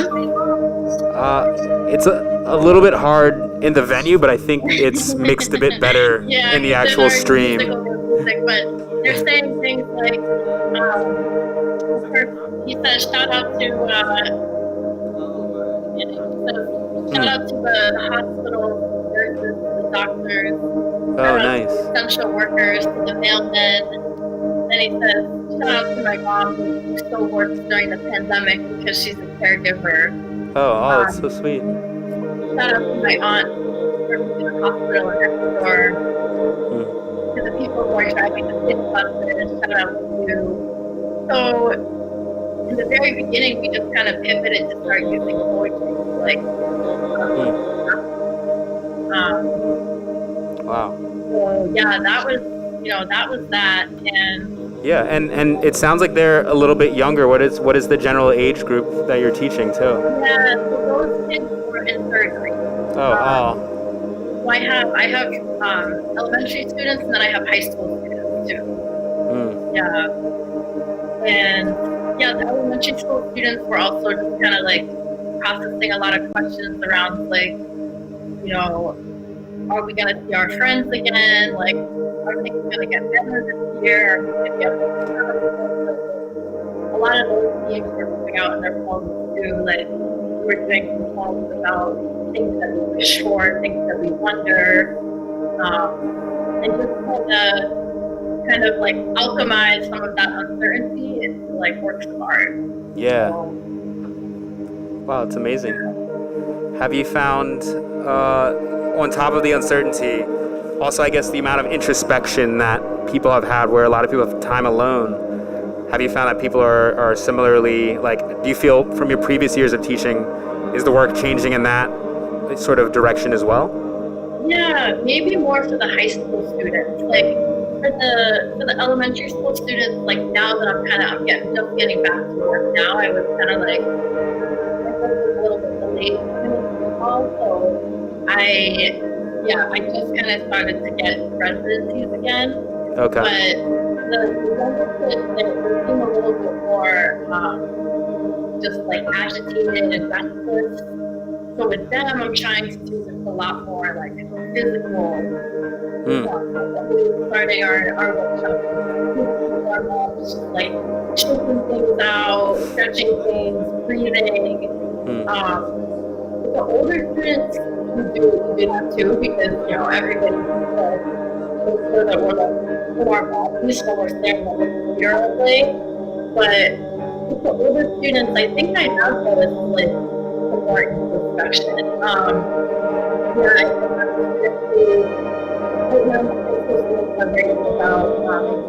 They're writing untold stories. So they're writing about like people in their lives, family members or friends or community members who have a story that they want to tell that hasn't been told. So I think like I am finding I have a student writing about like a grandmother who recently passed away, and I'm not sure if he passed from COVID or what happened, but yeah, she wrote this like really beautiful piece about him, and just all these images of him, like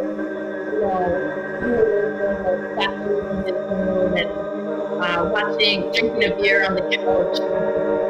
It's nice. Yeah, it's really beautiful images, and like I feel like poetry can kind of be a way to honor people and like honor people that we've lost.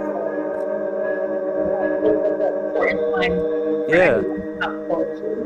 Yeah, definitely. How's your interaction been with kind of speaking on that one, like parents? And I'm sure like having something where like versus a lot of other like they are able to be hopefully a part of that process and see their students processing this or their kids processing this through poetry as well. Have you had a lot of feedback from parents or had a lot of engagement with them about their experience of watching this or things of the sort? Yeah, unfortunately, like my work as like personally classrooms, I don't get as much interaction with like kids' families as I would like. But I really want to encourage students to like share this work with their families. And for one of the groups that I was working with, we always create these kind of like culminating projects. So there's some like video works that we create where it's kind of like a montage of different lines of poetry from each student, and like we'll kind of pair it with some music, kind of like this actually, where it's like paired with an instrumental. And I always encourage them to like, I'm hoping that they get to show that to their families, and they get to feel that like ripple effect of the work that the students are doing, because it is like, it's heartwarming for me, so I know that it would be like heartwarming for their families too. Yeah, definitely. Yeah. I'm curious of how you feel in terms of support for particularly, I guess, like the arts and arts programming within schooling. from like the city or kind of like even from the schools that you're in right now, where I think it's so much more clear and visceral and pertinent, of course, how using things like art and expression allow us to, kind of like process events in our lives.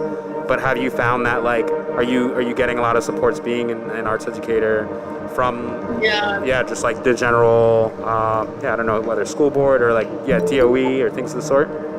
And looks like, I feel like I get a lot of support from the organizations that I work with, but in terms of funding, it's like been all over the place. Like I had a program that I worked with an organization called Urban Arts Partnership that just got like totally defunded, like during the pandemic, and a few other, like all my work was delayed, and all the money that came out of like DOE contracts is like not available anymore. So the only ways that a lot of these residencies are operating are with like funds from like private foundations, and all of the funding for each residency organization like works a little bit differently. So the ones that have gotten funded with like private foundations are good, but then other ones have been cut. So unfortunately, like the work feels very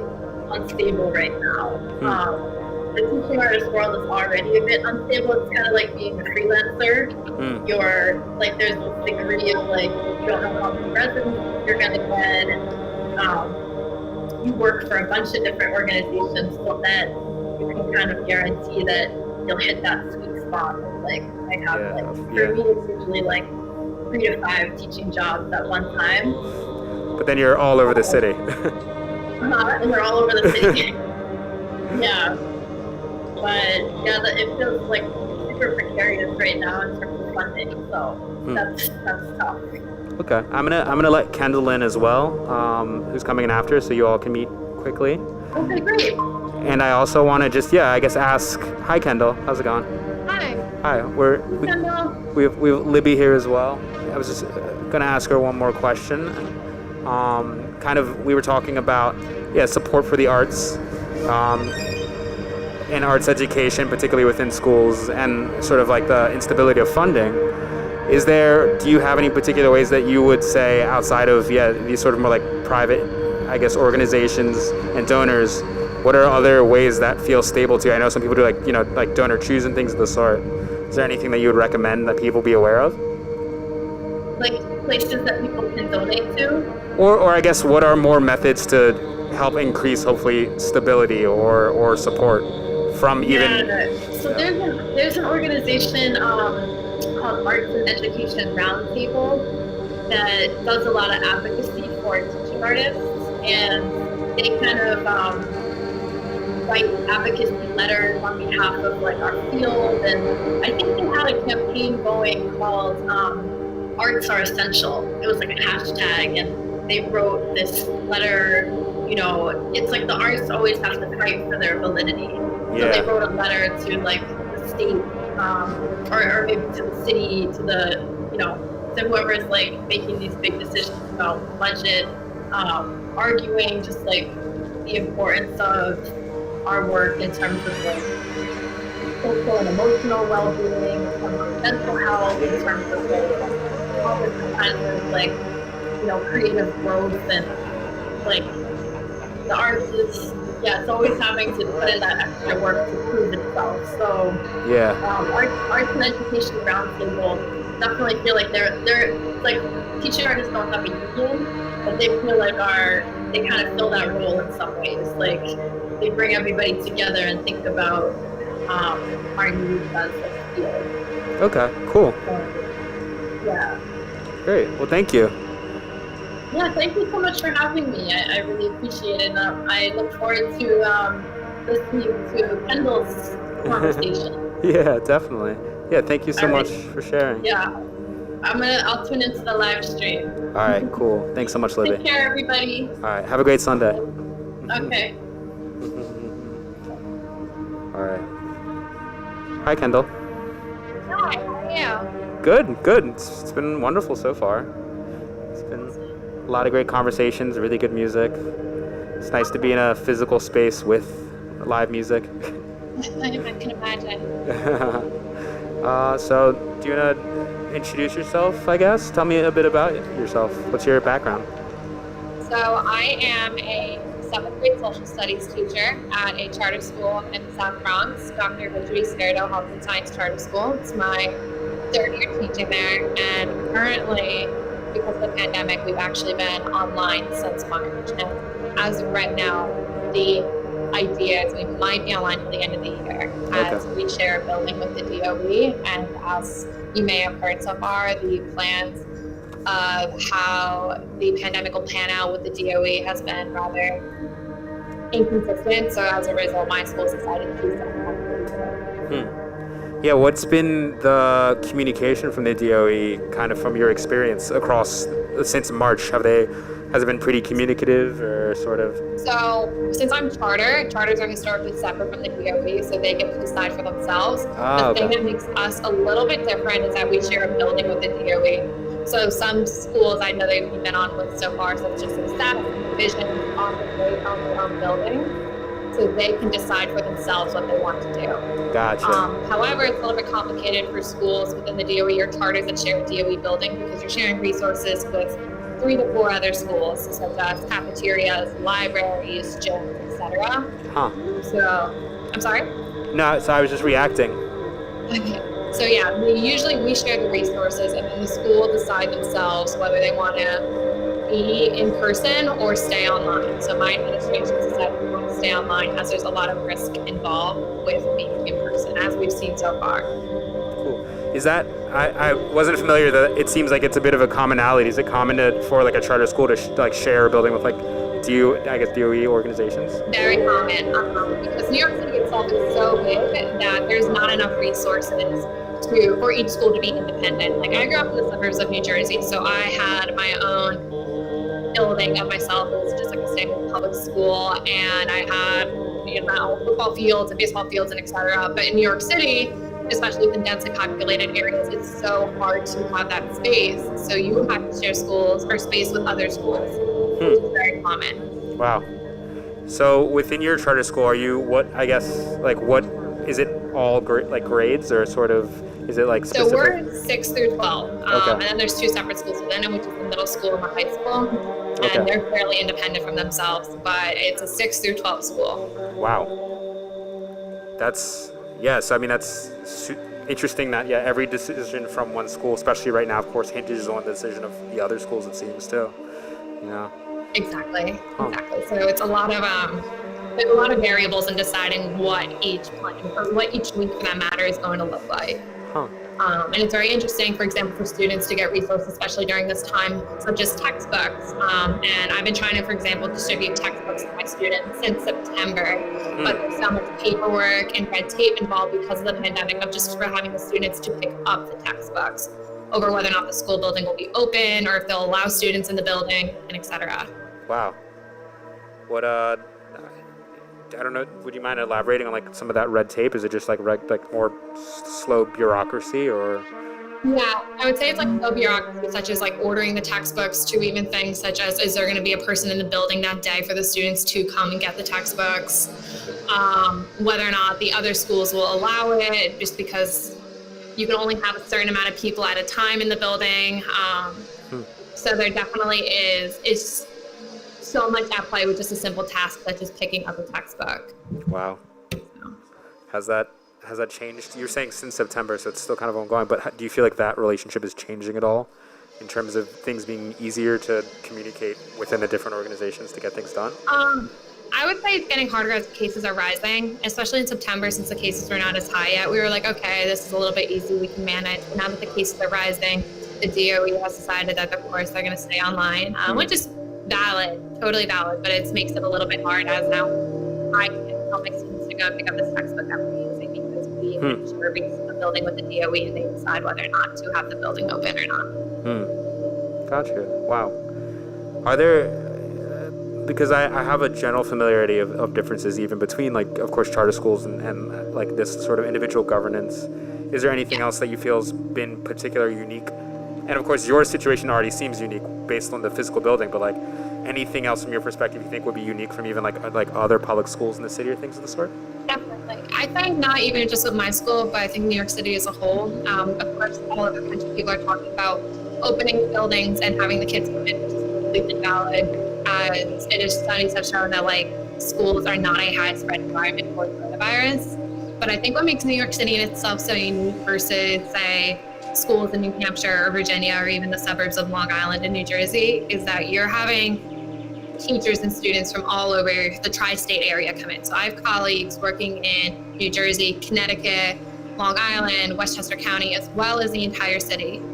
And what makes it difficult in certain areas, especially within low-income communities, such as Brooklyn and the Bronx, is that there is very limited public transportation in these communities as well. So oftentimes you have to depend on the bus. So my concern is not going in the building per se, but it's getting to the building, because I am sharing a bus with people all over the tri-state area and their families and the kids and the parents, etc., trying to get to work. And I think that's what makes it so difficult, especially hearing people in more rural and suburban communities where they're saying, oh, we can open the schools, we totally get that, versus New York City is a city that relies strictly on public transportation, which makes it so much harder just to get to the building. So there's a lot more risk just showing up to work.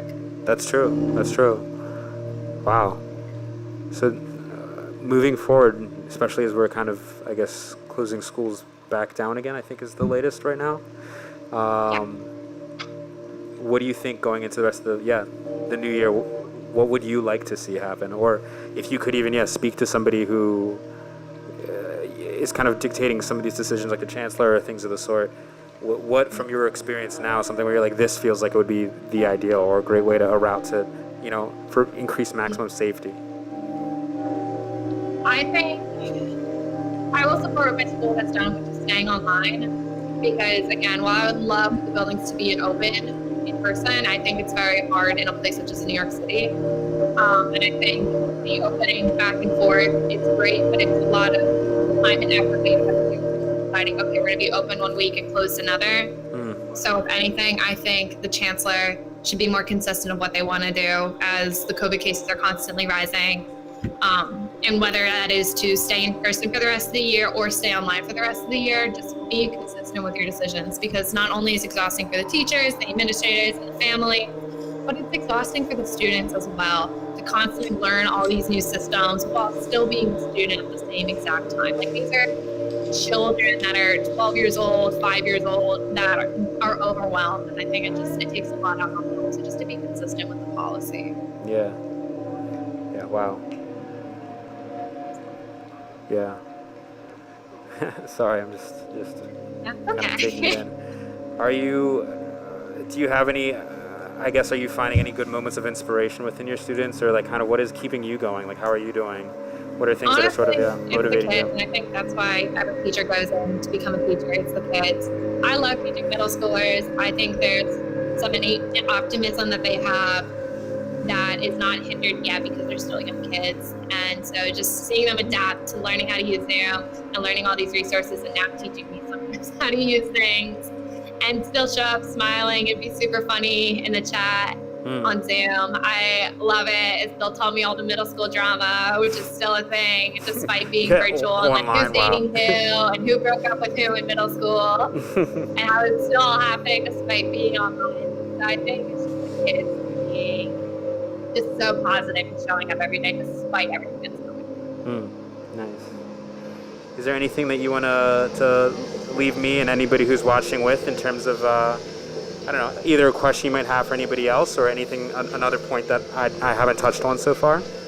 I guess for like other people, I would love to hear more about the perspective of the DOE teachers and just like what they're going through, especially since they've been opening and closing. They've been going through schools opening and schools closing. So I guess just hearing the perspective of what's it like to hear what a building is, what's it like for them to hear that the building is open one week and then closed the next. Yeah, definitely. I'll make and sure thank to you ask so much that. for having me. No, thank you. Thank you for sharing your perspective. This was lovely. And honestly, good luck. I don't know if you kind of, even like what we were just saying with Libby, if there's anything in particular you also want to maybe point people towards as a way to be a bit more actionable or to extend this experience beyond this moment. But yeah, otherwise, I really appreciate you coming here and doing this. Thank you so much. And thank you so much for having us to begin with. Thank you. Yeah, of course. All right. Well, enjoy the rest of your Sunday. Thank you. You too. It was great meeting you. All right. Good to meet you.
Spin on my back, stuck in my shell. You in my dreams, I slept well. Drift off. Which satellite is responsible for my thoughts? Too many signals. Gotta kill the switch. Take a hike. It's a big sky, I took a hint. How quickly we forget. How quickly we forget. Wipe the jewel from my chin. Balancing between realms. Nuzzled in your refuge, I felt safe. Wipe the jewel from my chin. Balancing between realms. Nuzzled in your refuge, I felt safe. Wipe the jewel from my chin. Nuzzled in your refuge, I felt safe. Felt safe. Fingertips graze brow. I take breath. Take time to study.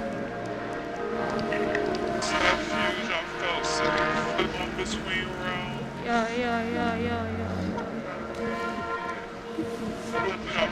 Wipe the jewel from my chin. Yeah.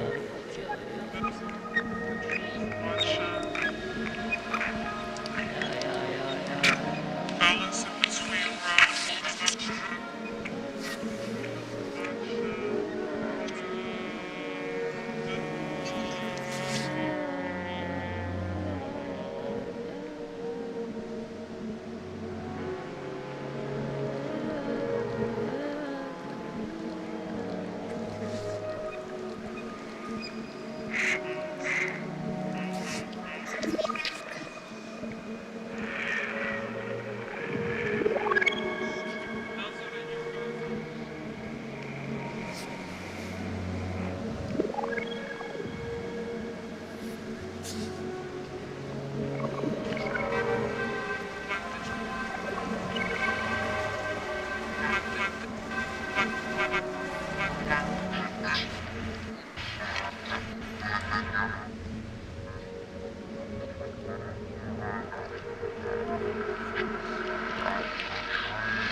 Spin on my back, stuck in my shell. You in my dreams, I slept well. Drift off. Which satellite is responsible for my thoughts? Too many signals.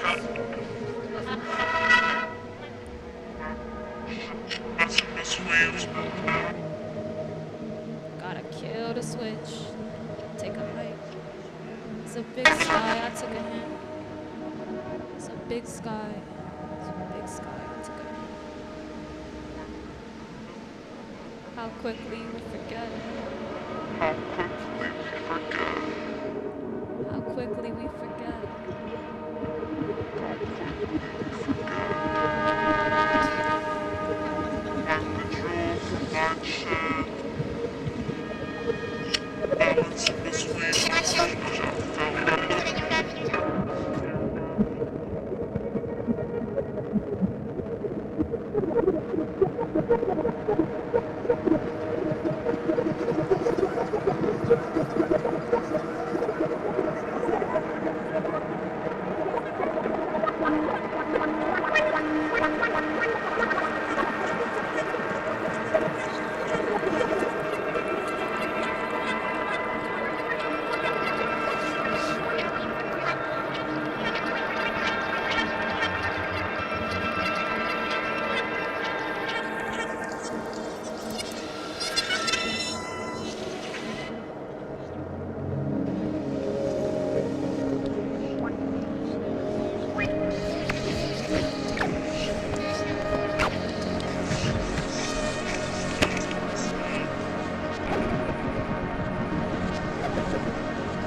Lessons tend to hide themselves.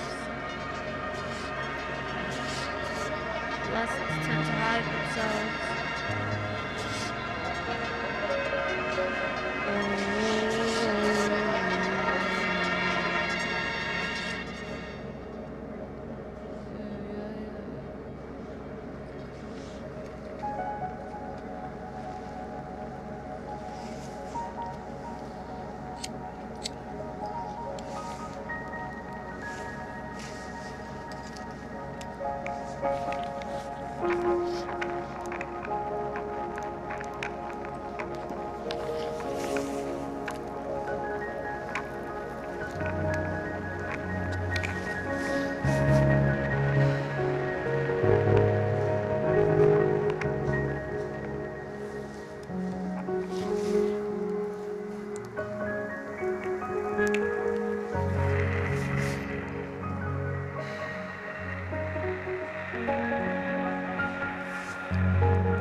Hope you're relaxed.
Cheers. Thank you. Thank you. Thank you. Thank you. Thank you. Thank you.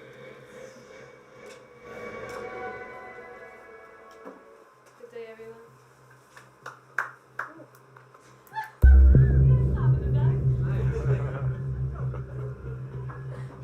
Spurge is like the fullest. see, I've been pacing from the beginning. This is what it is.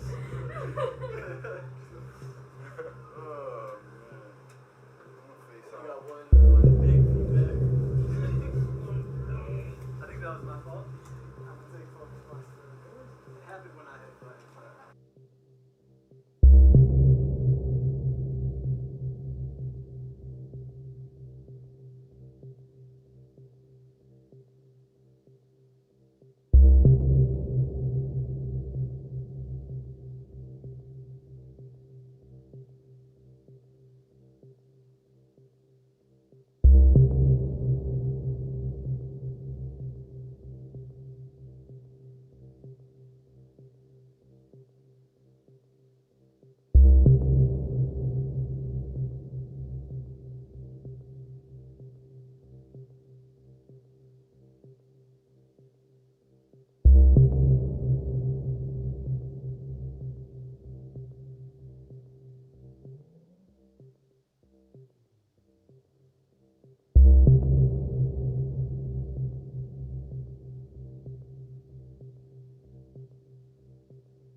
Cool.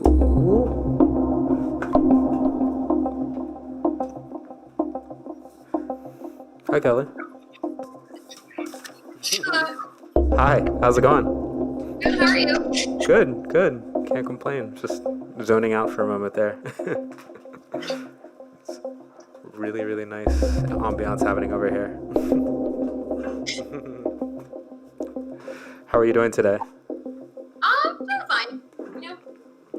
Good. What are Sundays usually like for you?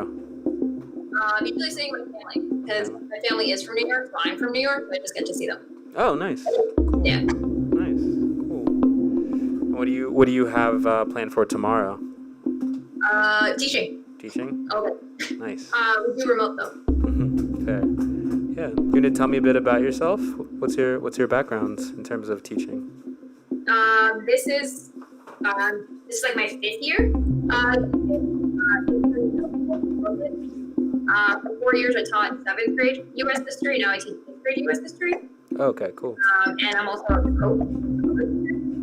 What do you coach? I coach other teachers at my school. So I'm like a mentor in a sense. Oh, cool. Nice. How's that, I guess, specific at like part of your job been going this year in terms of coaching and sort of interacting with other teachers? Like weekly meetings. I got lucky because I got to coach my friend who's the music teacher. Oh, sweet. And have more flexibility than other people. So we got to plan out a curriculum for music for kids on remote on Zoom. So that's been pretty cool. But but like he is very open to collaborating, so it's a very collaborative meeting. But like depending on who you're paired with, it's just like either super boring and like standardized, or like very collaborative and fun to talk to. Yeah, fair. And you teach where exactly? In Williamsburg. Okay, cool. Yeah, I was gonna say from what I had down here, I saw that. And I know one thing that we wanted to talk about that you mentioned was also, and I think this was mentioned earlier, but talking about like SEL in specific. And I was wondering if you could explain what that is. Yeah, so something that a lot of teachers are advocating for, whenever like social and emotional learning, especially with like remote, everyone's freaking out about like standards and the fact that no one took like, the state exams. You can't really assess anyone really right now because you're home and you don't know what's going on there. So there's been like a big gap that I've been trying to advocate at my school with making sure that we're taking care of the emotions of our kids, because they are stuck at home and we don't know their living environments and how it drastically varies between kids. So sadly, in charter schools, we don't fully focus on that unless it's like something you want to somehow figure out how to put into your classroom.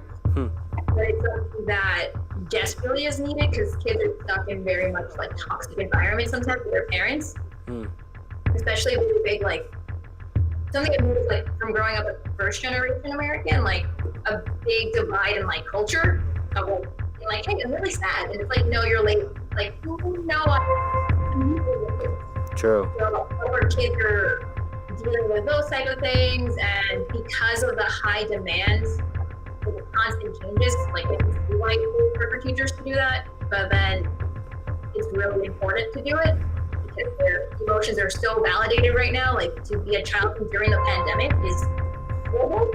Like yes. It's not being an adult in a pandemic, but I could imagine being a kid trapped in your home in a pandemic, which is like way worse. Yeah, absolutely. So SEL is a style of teaching then? It's just ensuring that you're teaching kids like to acknowledge their emotions and like better outlets for their feelings. Okay. And just like for me personally, like in my class, even remote, I've always been like, hey, I'm feeling really off, right? So please be empathetic. Like I'm just posing like, hey, I'm off. You know, like in a way of like making like sure, like hey, I'm a student here. I don't expect you to be always happy and doing your work because that's not real. Yeah. And then a lot of kids end up responding with like, hey, I'm not doing so well. I'm like, totally fine. Thank you for telling me you don't have to disclose anything if you don't want me to. which like really has helped kids to like normalize their emotions and feelings.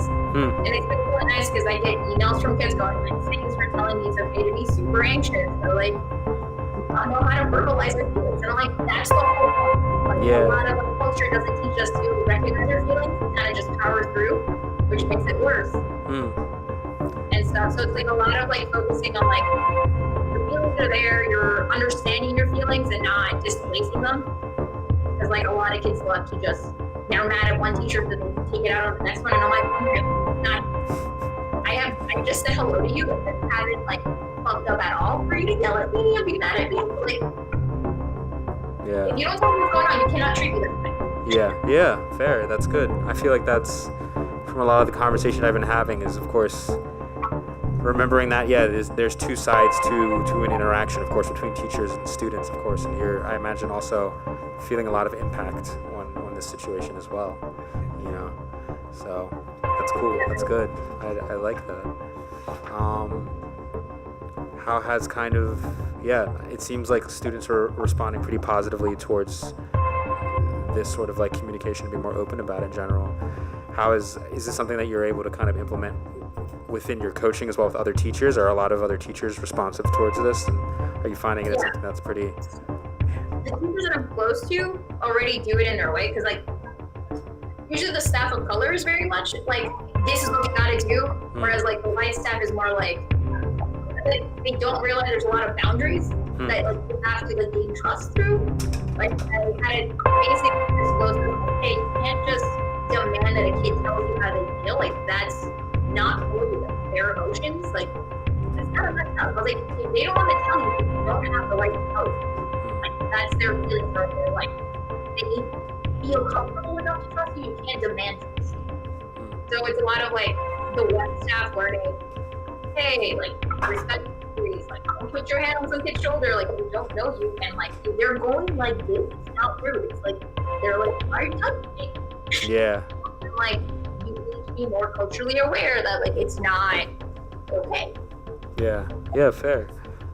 So especially in an environment like this where you already have to communicate more to get across how you're feeling, how do you feel, since this is something it seems like you've already been kind of like implementing and it's just a part of your style of expressing and, you know, trying to create a safe environment for kids, how is like the pandemic and continuing to teach online, have you found that like more of those teachers who might be kind of resistant or like does it feel like it's more like, oh, this makes sense, or things of the sort? It seems like it's a priority, but like a lot of them are like, can someone show me what it's like? And it's like, there's all of us that know things to do, but I find it to be really hard. I teach 30 minutes, 6 different classes. We don't get like a full hour or 20 minutes, so it's like really hard to make sure like, hey, are you fine? Is your tech fine? Are you like okay? All within like 30 minutes that you have to make sure that they know the content, they know the assignments, and like they're doing fine. So it's a lot of like figuring out ways like to like, how are you doing it on a scale of this, or like on this the best thing right now is like a lot of teachers are sharing a lot of their like things, so I call it research right now. And like teachers have like this mood board, and like they have one for like Avatar and Legend of Korra and all this, and the kids have to take like what they're feeling. So it kind of allows them to be like, nah, I'm feeling like I'm tired and I'm really like don't know what's going on. I'm like, cool, that's normal. Yeah. Like walk through it. So, but it's with remote, it's really hard. Like, I can imagine. There's a lot of variables everywhere. And your own emotional well-being is like also. Yeah, that's fair. How have you across the board with your students too? Like what are your class sizes like too as well? Every Zoom is like maximum is like 16. Okay, so, all right. Yeah, like a range from like 10 to 16 kids per Zoom call. But I also end up helping the kids formally taught. They're all like, hey, can you help me with this history? I have no idea what's going on. I'm like, okay. Yeah. Or like, I think there's a lot of balancing where everyone's like their assignments. So it's like, Fair, yeah. I guess having more intimate class sizes, you have longer lasting relationships with some of these kids. Do you feel like are a lot of kids I guess, under sort of your wing and view in general. You mentioned about the pandemic kind of being hard to be a kid, of course, and I'm sure you have a sort of like view into sort of their home life and what happens outside of even learning and stuff. Are kids kind of able to rely on each other, or is there a lot of communication amongst them even about kind of like processing this experience? It seems like it might be something where that's part of the environment you're cultivating, is allowing them to talk and express amongst themselves. Yeah, I feel like whoever was already friends with each other, like close friends before remote started in March, like had that support line, but a lot of kids, their parents have taken away their technology or whatever, so a lot of the honesty is isolated. And like their parents are not really understanding. So a lot of us try to implement things that allow us to talk to each other. But it's also one of those awkward things where like you're in middle school and you just don't want to talk to people sometimes in a breakout room. So it's one of those, some kids overshare, some kids don't share at all. Yeah. Fair. But I've been trying to find ways to tell my principal how to do these things. If you're trying to do some like community stuff, it's really hard. Like, which is like the sad part about this whole remote world. True. Unfortunately, yeah. Huh. Wow. Just taking that in. Is there, I guess, like, obviously, I think some of this comes down to communication, but are there resources you're using to help articulate things like, just like the emotional and social learning practices? Is there anything that, especially for maybe even parents, because I'm sure you're trying to articulate this towards parents too, like, is there anything that you're pointing to where you can say, like, this is a great place to start to find information, or here's a great place to sort of like start shaping your thinking in this way? Or, for maybe even other teachers who might be watching or listening if this is their first time hearing about this. Yeah, so I definitely touched base with like the social worker at our school too, because there's limitations to what you can do legally as like a mandated reporter. So something I always do, like, how the relationship between teacher student is kind of just being. And a student told me this was the best thing I ever did my first year, was like just asking if you're okay. It kind of gives you that opening, because the kid would just tell you, yeah, you're fine. But from what I've learned from that student who told me that because I did that, it opened up the door of someone sees that I'm kind of off, right? And it's something that I recommend every teacher does, is kind of just take a step back and kind of see your kid. What is it normal for them is like, if something feels off, like just asking, are you fine? Bridges a lot of doors to just take off. As like a first step to just implement, like knowing that, because kids,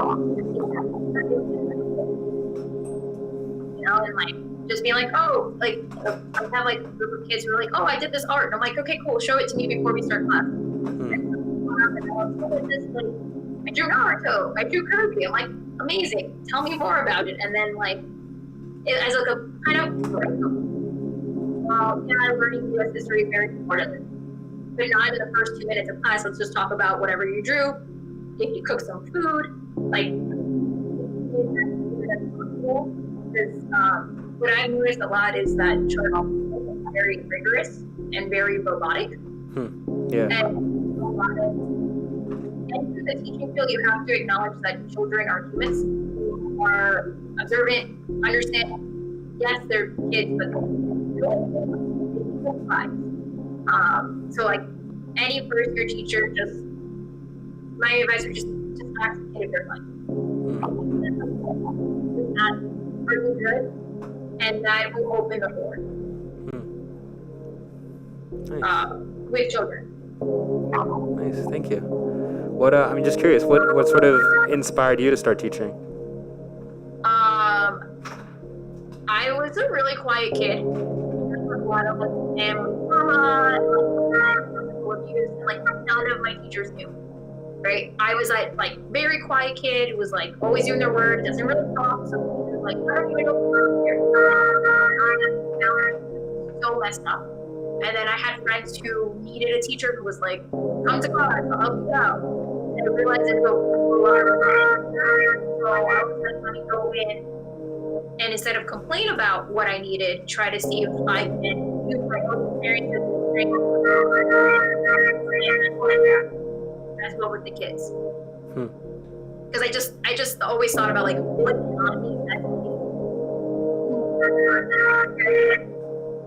cultural divide at home, getting abused, like what did I need? I just need someone to be like, are you okay? And now when I'm like, that's the number in this room. And which like that's why it's so driven into like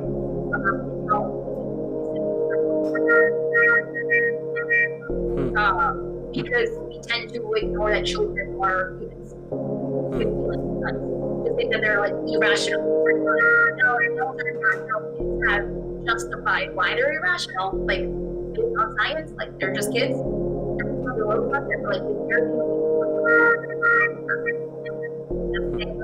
just say that you're sorry and like, normalize being a human everywhere. Yeah. So at 17, I was like, kind of do something instead of bitch about it. Wow. Nice. Thank you. So is there any other ways of, I guess, practicing, continuing to create more safe environments for kids, or, you know, environments for kids to feel respected that you think that you want to mention in general? I think if you're able to pause your lesson, definitely, like especially during like before a break, you can use that time, like educators can use that time to pause and be like, let's do something. And like, for example, I think kids write a letter to their past or their future self. And I was like, yeah, you can feel that like a loophole related to their own personal history and then perspective. And also like talk about themselves in a positive way without enforcing them. Like, hey, you struggled here. But like also know that you do fine. But also making sure that you don't force your kids to do that if you don't do it. Right? Like it's very difficult if you be vulnerable and open, but you're not trying to be vulnerable and open. So I suggest like as a teacher, if you want to know about it, kind of show a little bit about yourself in like a very, you know, modified way in order for kids to feel like it's safe. Like in that letter to the kid that I made the kids do, I wrote a letter to myself, which was like really awkward to do, but I had to like make it like also appropriate, or like not revealing my life story, but like be like, yeah, of course, it's great. And the kids are like very open about it. Like their letters, they're so passionate about where they want to be, how great they are, and then like the response was like, thanks for making us stop. Like stop work. Yeah. Like, yeah, it's awkward, but it's like okay. But like I think like my advice to any teacher, if you want the kids to be vulnerable, you gotta also demonstrate that first and demand that out of them. Right? Like that's just unfair. Because you wouldn't go to a stranger with like that's how to find that balance. If you're not gonna do it, don't force someone else to do it. It's my motto. Yeah. So like, as a teacher, making sure you do that, like give time for kids to give feedback, like, and tell them like, hey, you're an asshole, but like word it differently. Because I am also a person with feelings, like always make room for people. It's like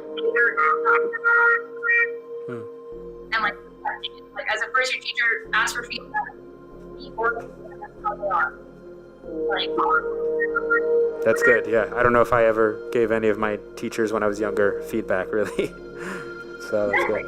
Like, but it's so beneficial. Like, something last year. I was like, shit, like you're right. Thank you for telling me. Yeah. Now I can fix it. Yeah. I was thinking you're being a dick and not doing my homework, but in reality, I'm the asshole who just fix it for everyone else. So like, whenever kids give me feedback, I'm like, I appreciate you. I'm gonna make sure everyone knows you gave me this feedback. And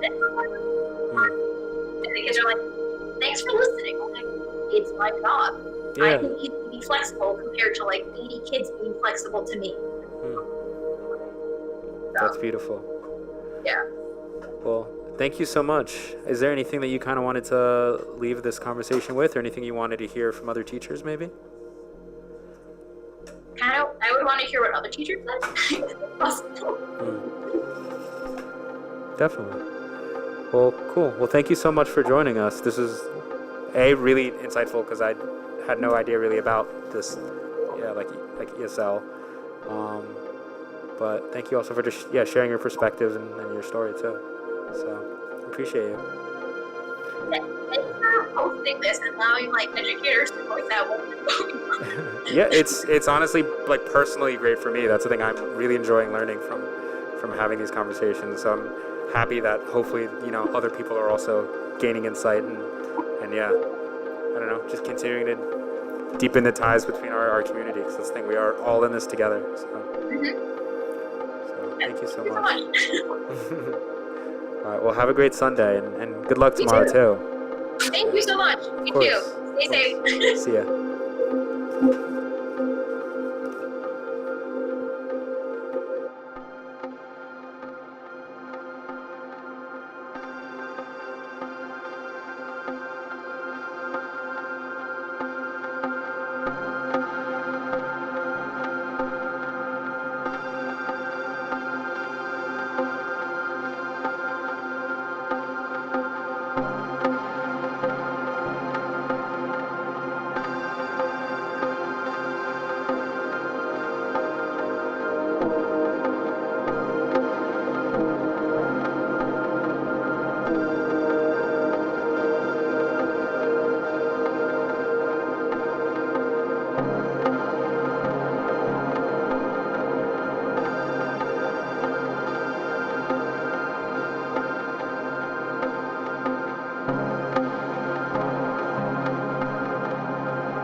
Hey, Chloe.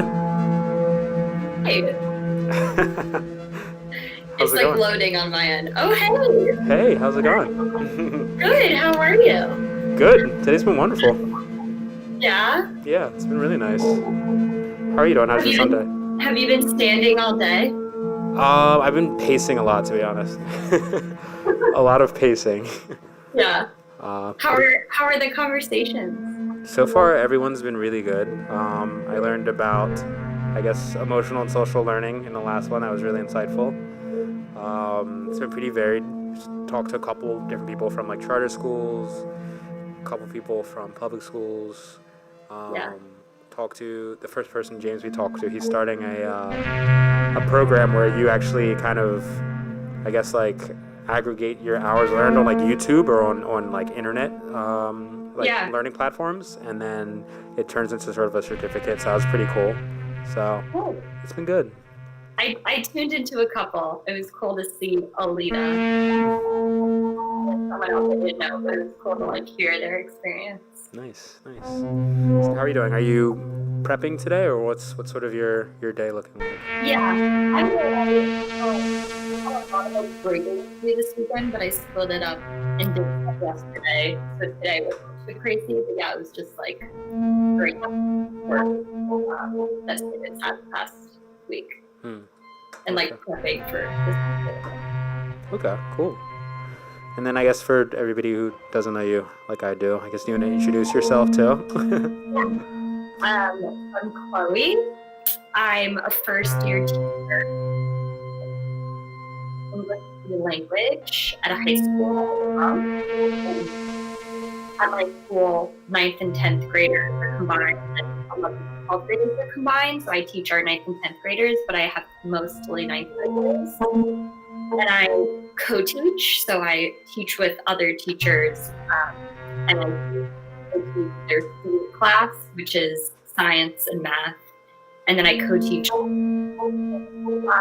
which is English language arts and social studies. And then I co-teach the advisory class, which is kind of like a homeroom. It's more and like their base if they need anything, like advisory. So yeah, that's a little bit about me. Yeah, thank you. Appreciate that. So, looking towards this week, I guess you have 2 weeks left, maybe before holiday break or something of the sort. Like like a week and a half. Yeah. Are you doing anything in particular to, I guess, how are you rounding out the year with your students? I know you've done rounding out the year with your students in general. Like we were kind of just talking about how, of course, it's been hard to follow time this year and to know when is what. And right now, I think a lot of us are finding that's why holidays are great, because it's like this puts a sense of time. Is there anything that is happening with you and your students in terms of that? It's interesting because we, like, our semester ends, I don't know if it's like this for other people, but our semester ends in, like, end of January. Like, we have a unit where we just started, like, a week ago, and then it'll go through January. So break will be nice to get a break, but it'll kind of like an awkward time. It's not like a like organic close to anything. It's definitely going to be like a pause and something. Like we're reading a book. Gotcha. That we started 2 ago in my humanities classes, and they're going to be reading it through January. So it's definitely going to just be kind of like a pause rather than like some organic closing. Cool. Gotcha. Cool. How has this year in general been in terms of more logistics, even of things like you were talking about reading a book? What's been your process for assigning the book, getting the homework back? Logistics are definitely just like everything takes so much more time. It's just very time consuming. And like, for example, in person, like we could print a document and then just like give it. And online, we're like very cognizant of not wanting to like overload them with documents. So, for example, like my students who spent first day trying to get the book like to be seen in English and Spanish side by side on a Google Doc, like stuff that if they were in person, I could give them both versions and they could have it. But there's a lot of little things that, yeah, are just like time consuming, and even like meeting students where they are with like tech. So like some students are having trouble with like using the calendar where we put their, and we'll have to like call them and text them with a link and remind them where it is, and a lot of just little like learning curves that like people like schools just have to like come to the building and that's how they get materials. Whereas now with when everything's online and all teachers do things differently, there's definitely just like a learning curve for students, and that's logistically like a logistical hurdle, and then time consuming because it takes as well. Yeah. so much longer to do anything. True. Are there any particular challenges, or maybe even just observations you have that are specific to, you know, you teaching sort of English as a first language and those students specifically? So, I mean, it's interesting because some of the there's definitely like silver linings for teaching English as a new language remotely, just because like you can use the internet and students can use the internet. And, like, there are cool features that I just didn't know before that can definitely support students who are like learning English. So for example, if you're writing on a Google Doc, you can just click like translate document, and there's like a bunch of languages it translates into. So most of my students speak Spanish. I have a student who speaks Bengali, and if I want to translate a document for them, I just like click a button. Whereas if I were in person, I don't know if I definitely would be able to provide like translated documents, but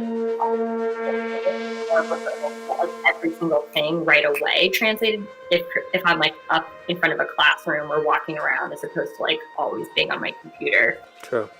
And then there's obviously like challenges. So a big thing with like language learning, any language, is just like talking to people. And I think that's like one of the biggest losses this year has been students are working kind of in isolation a lot of the time.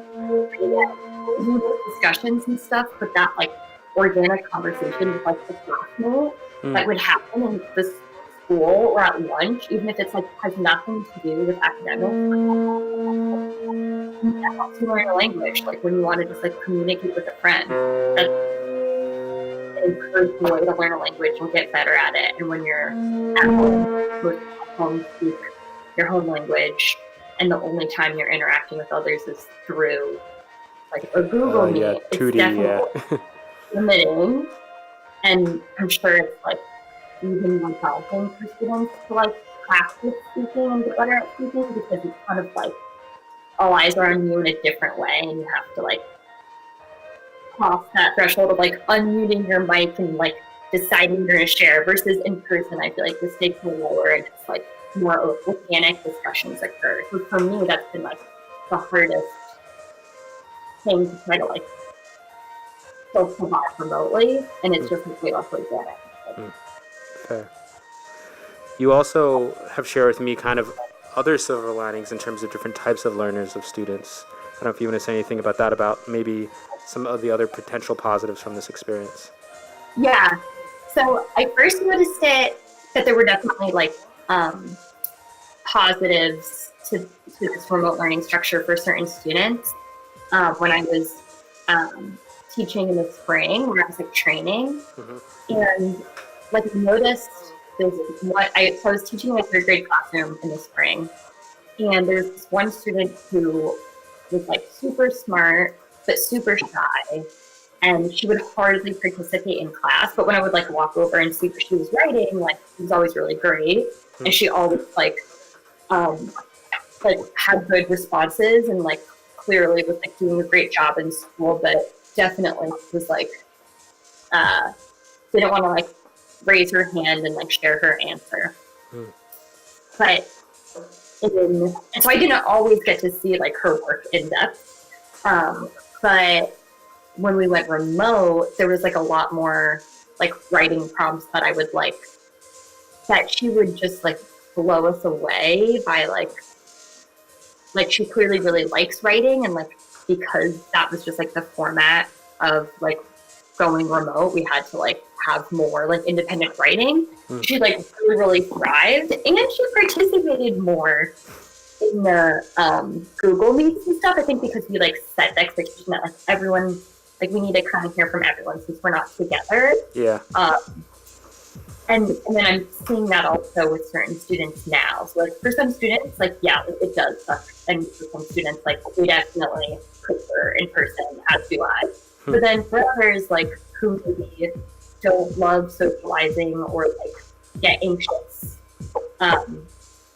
there's like this like safer level of like being able to participate, but like not everybody's eyes are on you. Like not necessarily in like a Google Meet like this in a live class, but in pre-recorded videos. So like we use Flipgrid, like a lot of teachers use, where students can like pre-record themselves doing something. So it might be like explaining how they solved a math problem, and then they post it. And a lot of students get like super into that, and I think it's a chance for them to like showcase their knowledge and like get their like thoughts across, but without the like stress of like doing it on the fly in front of other people. Yeah. And like I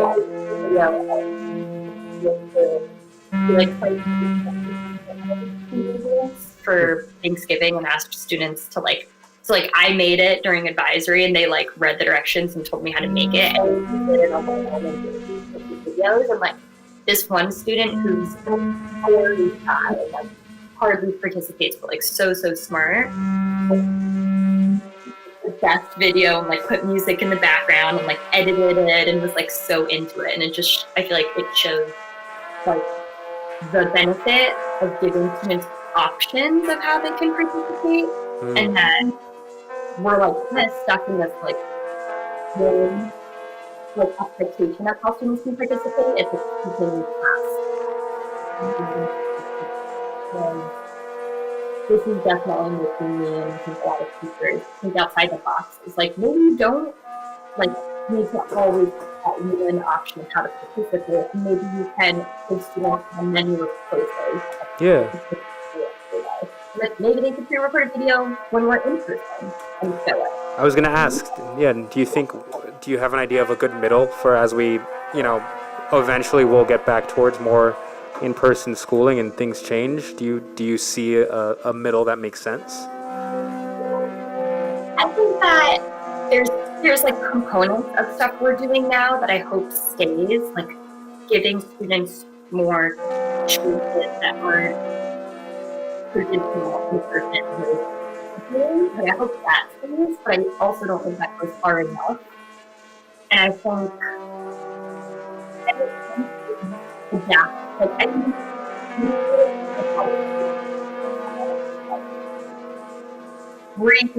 reimagine education. Like we all talked about, like educators and like people in power at the beginning of COVID were like, this is a chance to and I think I'm really in this at all. Like I don't regardless of what degree it is, but like the traditional model of like having grades and having like and everyone being like paced after everyone being at the same pace and having the kind of completing at the same time. That kind of see, but I think like my school, I'm lucky to be at a school that's like very student centered. And students like have portfolio and it could look different for different students. So I do think a lot of schools have like realized the school has to be more student centered. Like you can't just like have a live class online and that's you have to provide more one-on-one support to students. And I hope that is like what stays, and I think that would always be what stays. Like I think hopefully better than how they're like being more, having a learning plan for each student and like focusing on each student's strengths and getting them to opposed to like this traditional model of everyone doing the same thing at the same time and moving on at the same time. Like I think components of this student-centered way of teaching has increased during COVID. I like to think, or at some school, I think that's true, but I think we like to do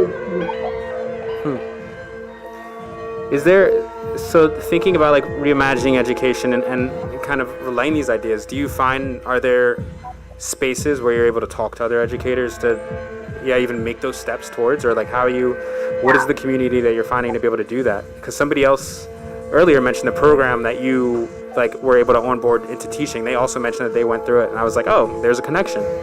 Yeah. So I do. I feel like I get the chance to like have these conversations that really like push us to think about like how we could do things differently in a variety of communities. Like the training program that I did, the City Teaching Collaborative. Everyone in the cohort is on a group chat on WhatsApp, and it was cool because I get a lot of like good ideas from there and we're also in grad school at the same time together. So we're like learning together and learning similar like theories at the same time that we're teaching. So I definitely feel like we're like a nice soundboard for each other to like process that, as opposed to like I was on the study on my own and didn't have someone to talk about it with. And that's really nice. Yeah. And also on Twitter, like educators on Twitter, like I get so many good ideas from people who are. Oh, damn, I might have froze. Yep.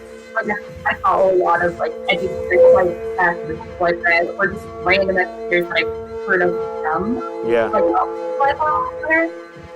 And then I do get a lot of time and space at my school through professional development to just like collaborate and like put yourself. Like for example, just today, I was doing this thing that our principal sent out Friday, where he sent out 3 or 4 articles and said like you could pick one or all or none and read them, and then like go to this pad, this learning platform where you can check your thoughts and okay.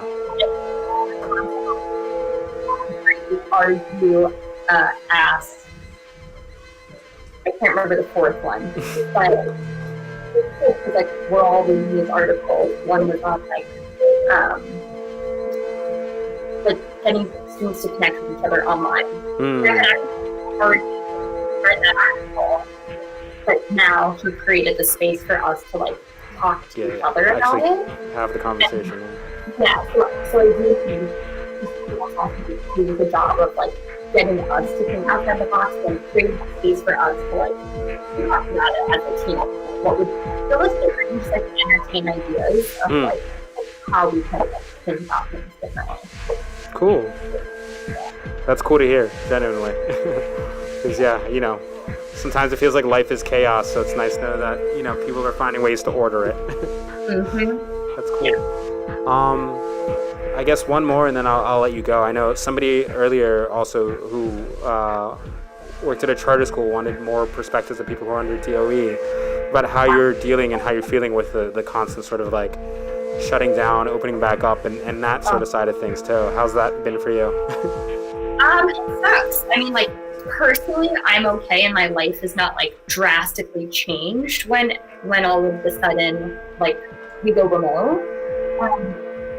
Like, as a whole, it sucks. Like, people who have like kids and like all of a sudden are going to be working from home, and now kids are going to be home too.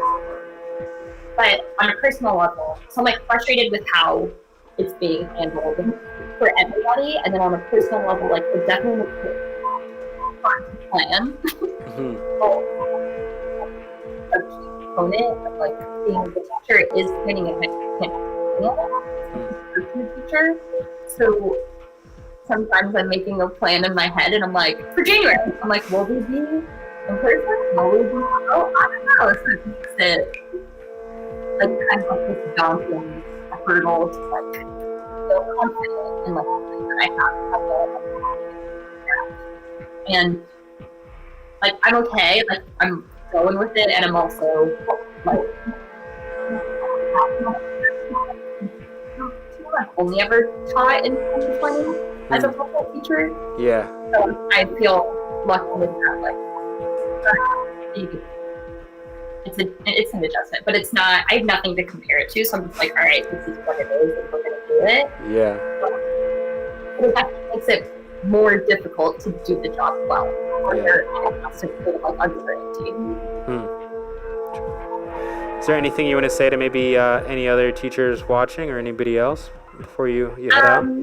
I'm just like happy that the people I watch, like I feel like I've learned from, even from Alita, who I know, and I forget the other guy's name, but I think he's a music teacher.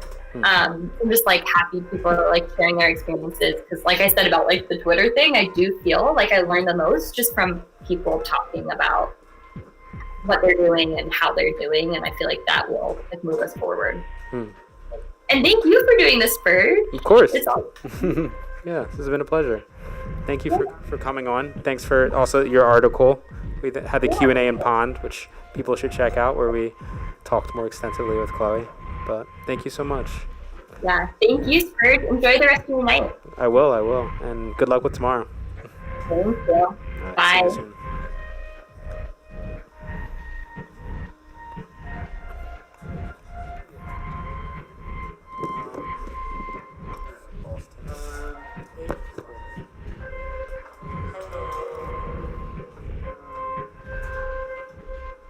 Find yourself a comfortable seat.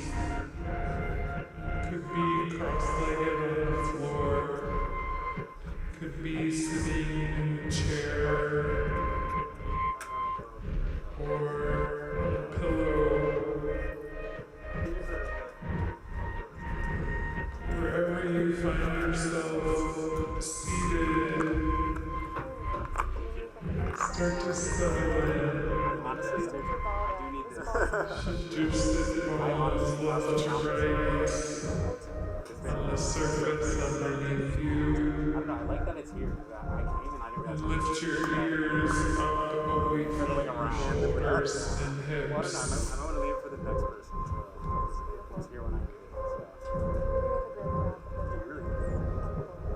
Close your eyes. I can't. I was saying so much of me.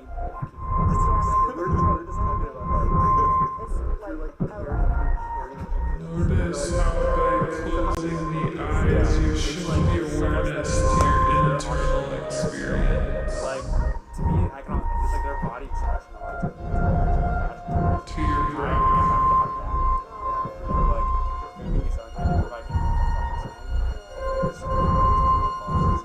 To your thoughts.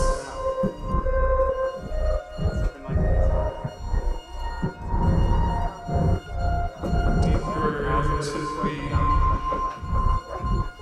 emotional body and the energetic body.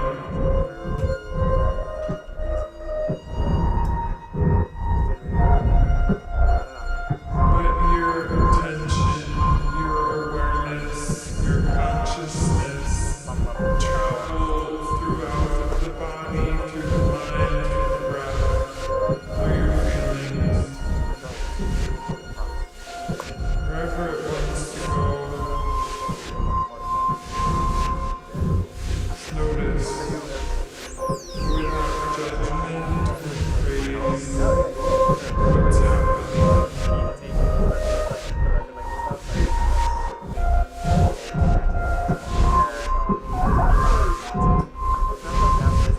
Not as a still frame or photograph.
and back out of the body.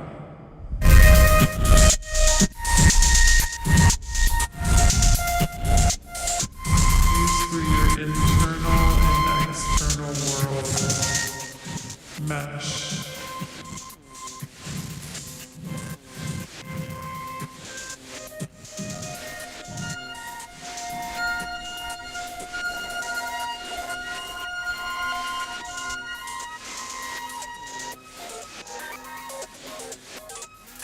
Feel the temperature of the air on your skin.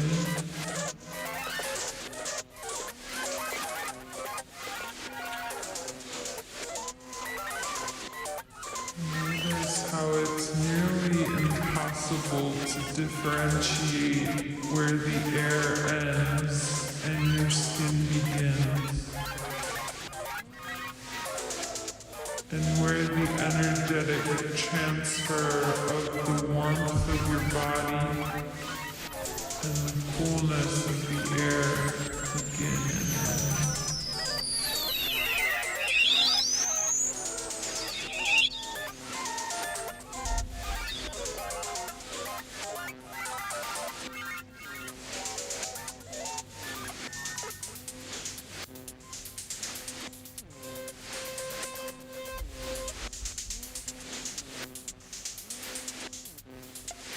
Shift your awareness to the back of the eyelids.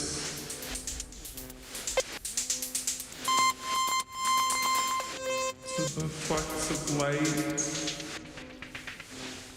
tint of color that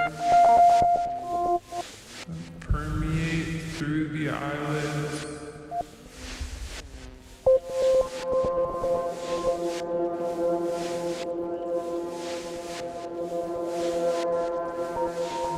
The muscles behind the eyes soften,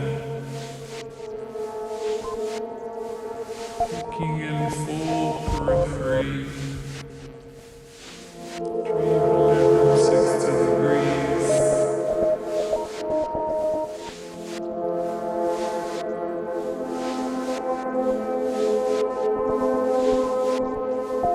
All directions.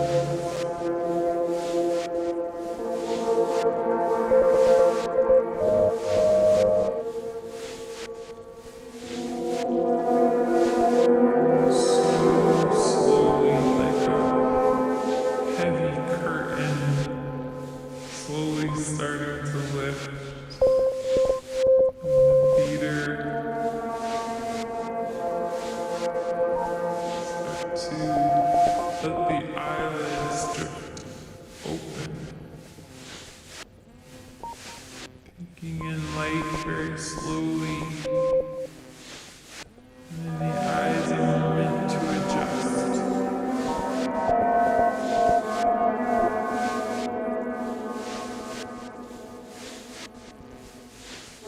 Allow your inner world and your outer world to be one.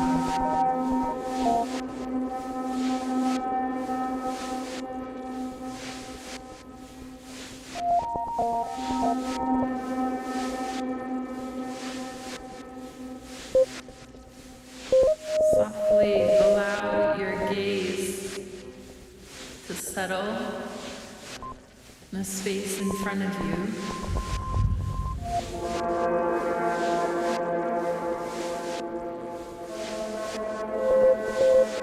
Soft expression on the face, softness in the eyes. Zoom out.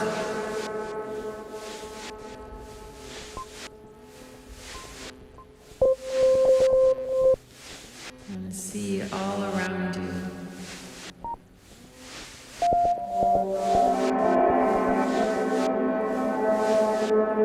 Notice the light.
Yo, I'm good. Yeah, Good? yeah. Glad to hear that. Welcome. What's up? Not much. Just been in this lovely room all day. How are you doing? I'm good. I'm chilling. Good. Glad to hear that. Glad to hear that. Do you want to maybe tell me a little bit about yourself to start? I have a fair amount of an idea, Yeah, but yeah, for sure. So, I'm from North Carolina. Grew up here, born and raised in the country. oh, what part? Born of Rapids. It's like near the Virginia border in like the Northeast. Oh, I went to Wake Forest. Oh, word. Okay, word. Hella Yeah. close. Yeah. But yeah, after high school, I went to college at NYU, New York, whatever. I got my degree in studio art. I started off painting and drawing, but now I make music and stuff. I'm a DJ now. I do a bunch of computer programming stuff. Sometimes, like here and there, but not too much anymore. I'm getting kind of lazy. But yeah, I taught for a year this past year, from like last summer up until this March. I taught at a school that's in the same program of the school that I went to in middle school and high school, actually. So I got to work in the school system that I also attended, which was pretty cool. Oh, wow. I did a bunch of tutoring and stuff. I tutored in college a lot. I was a camp counselor in high school. I wrote a curriculum for a spring camp. I got to write the whole camp from scratch and teach it. Yeah, I got a little bit of the teaching experience alongside my art practice. Okay, there we go. Nice. So, I guess, how did you get into music, or how did music play maybe in with education as well, and sort of art and expression in general? Was there any, I guess, crossover between the two? Not as much as I would like. I think I started making music kind of by accident, just because when I was in college, like all my friends were like rappers or producers and whatnot. So like I would go to their shows a lot, and it was a lot of fun. But making music hadn't really been a part of my life at all until I was like 21, 22. I'm 23 now, so I've only been doing this for like 2 years, which is like it feels kind of crazy. But yeah, it kind of started out of nowhere. I did teach art when I was a teacher, and I also did like after school stuff for a while when I was in college. So I have taught before, but not specifically dealing with music at all. Because I'm also not like musically trained at all, so I don't even think I would feel comfortable trying to teach even like computer aided production. I wouldn't even feel comfortable. I still don't really know what I'm doing.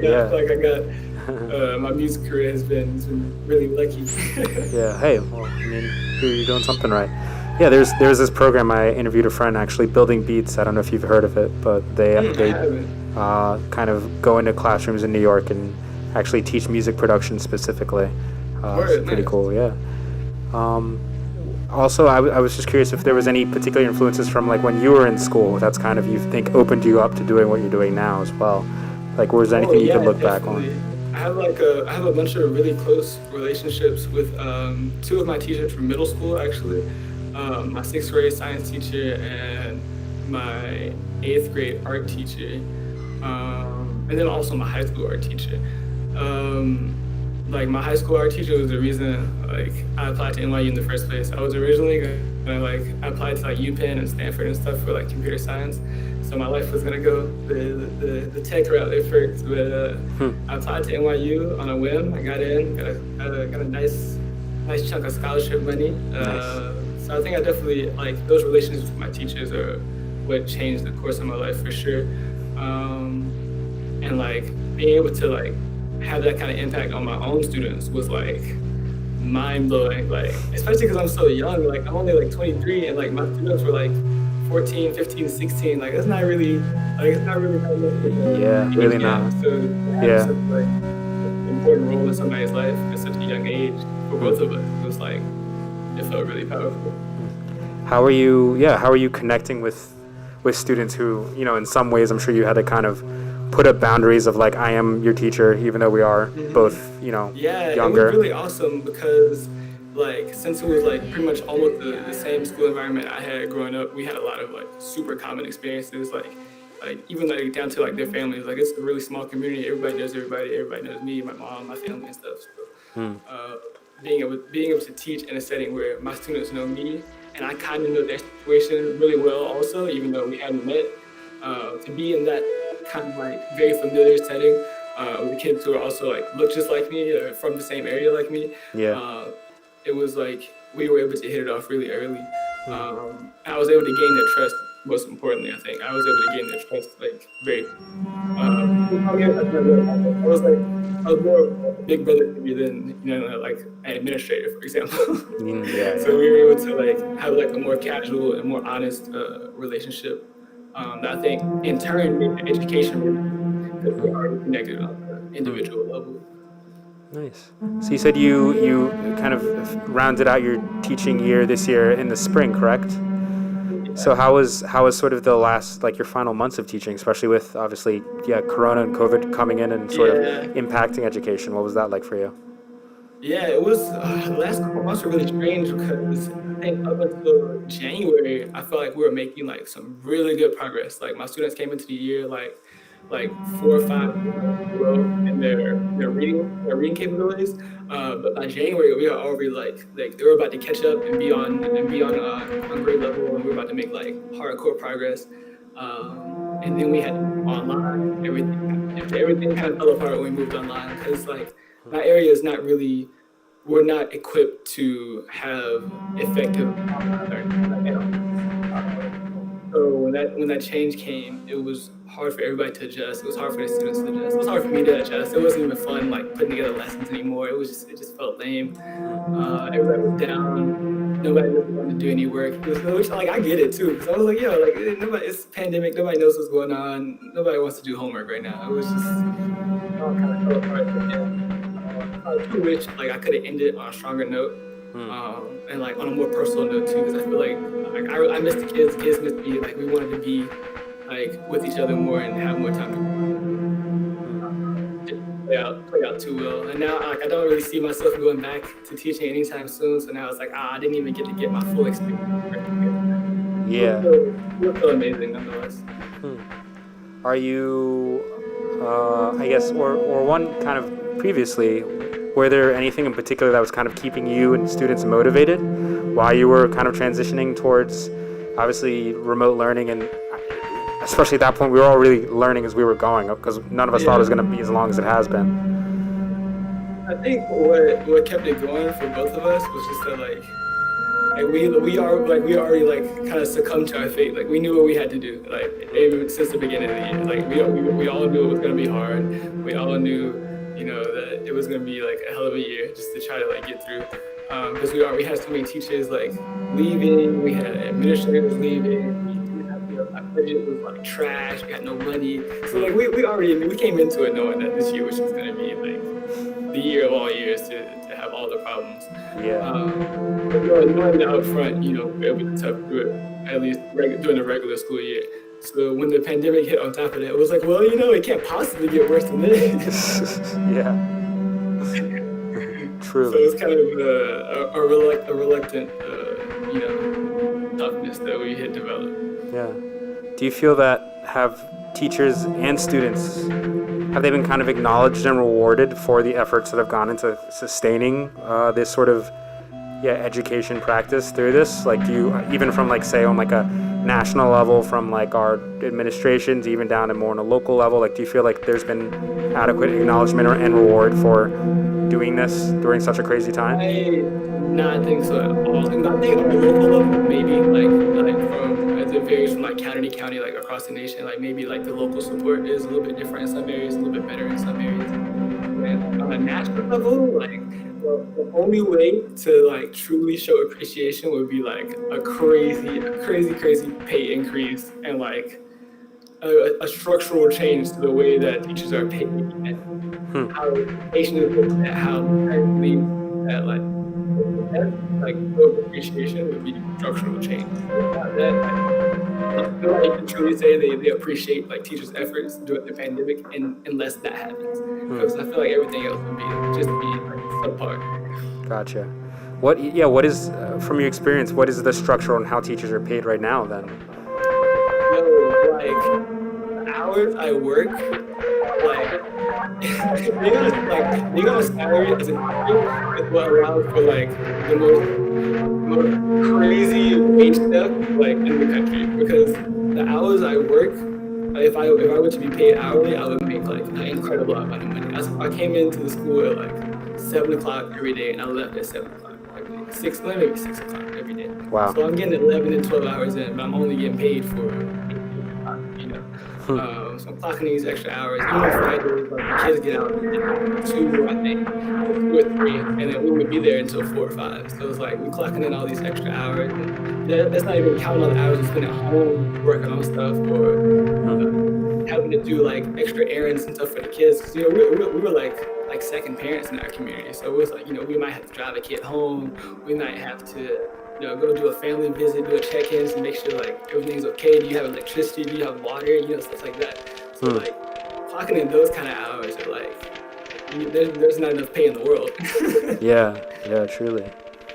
Wow. So it was more so of like, just like, you know, you have to just be committed to having that kind of, to being that kind of role in your community. Like we spent hours before the school year even started, just like recruiting students, doing homework. And then when we do get the new students, we still, you know, have to check on them at home. And so it goes beyond just like what can we do in the classroom. We were doing like borderline work at the end of the day. Like, yeah. Then had like students who needed therapy, so we had a therapist for a while. But when we couldn't afford them anymore, you know, the teachers had to take on that responsibility too. So we had a lot of outside work that is not reflected in your contract. So now that you're kind of coming from this different perspective, not being a teacher at the moment, what do you, I guess, having lived outside of that, what do you wish other citizens knew about teaching in general? And also, like, is there anything that you maybe want to say towards teachers or anything from you having that experience and also now not directly being in that experience at the moment? Yeah.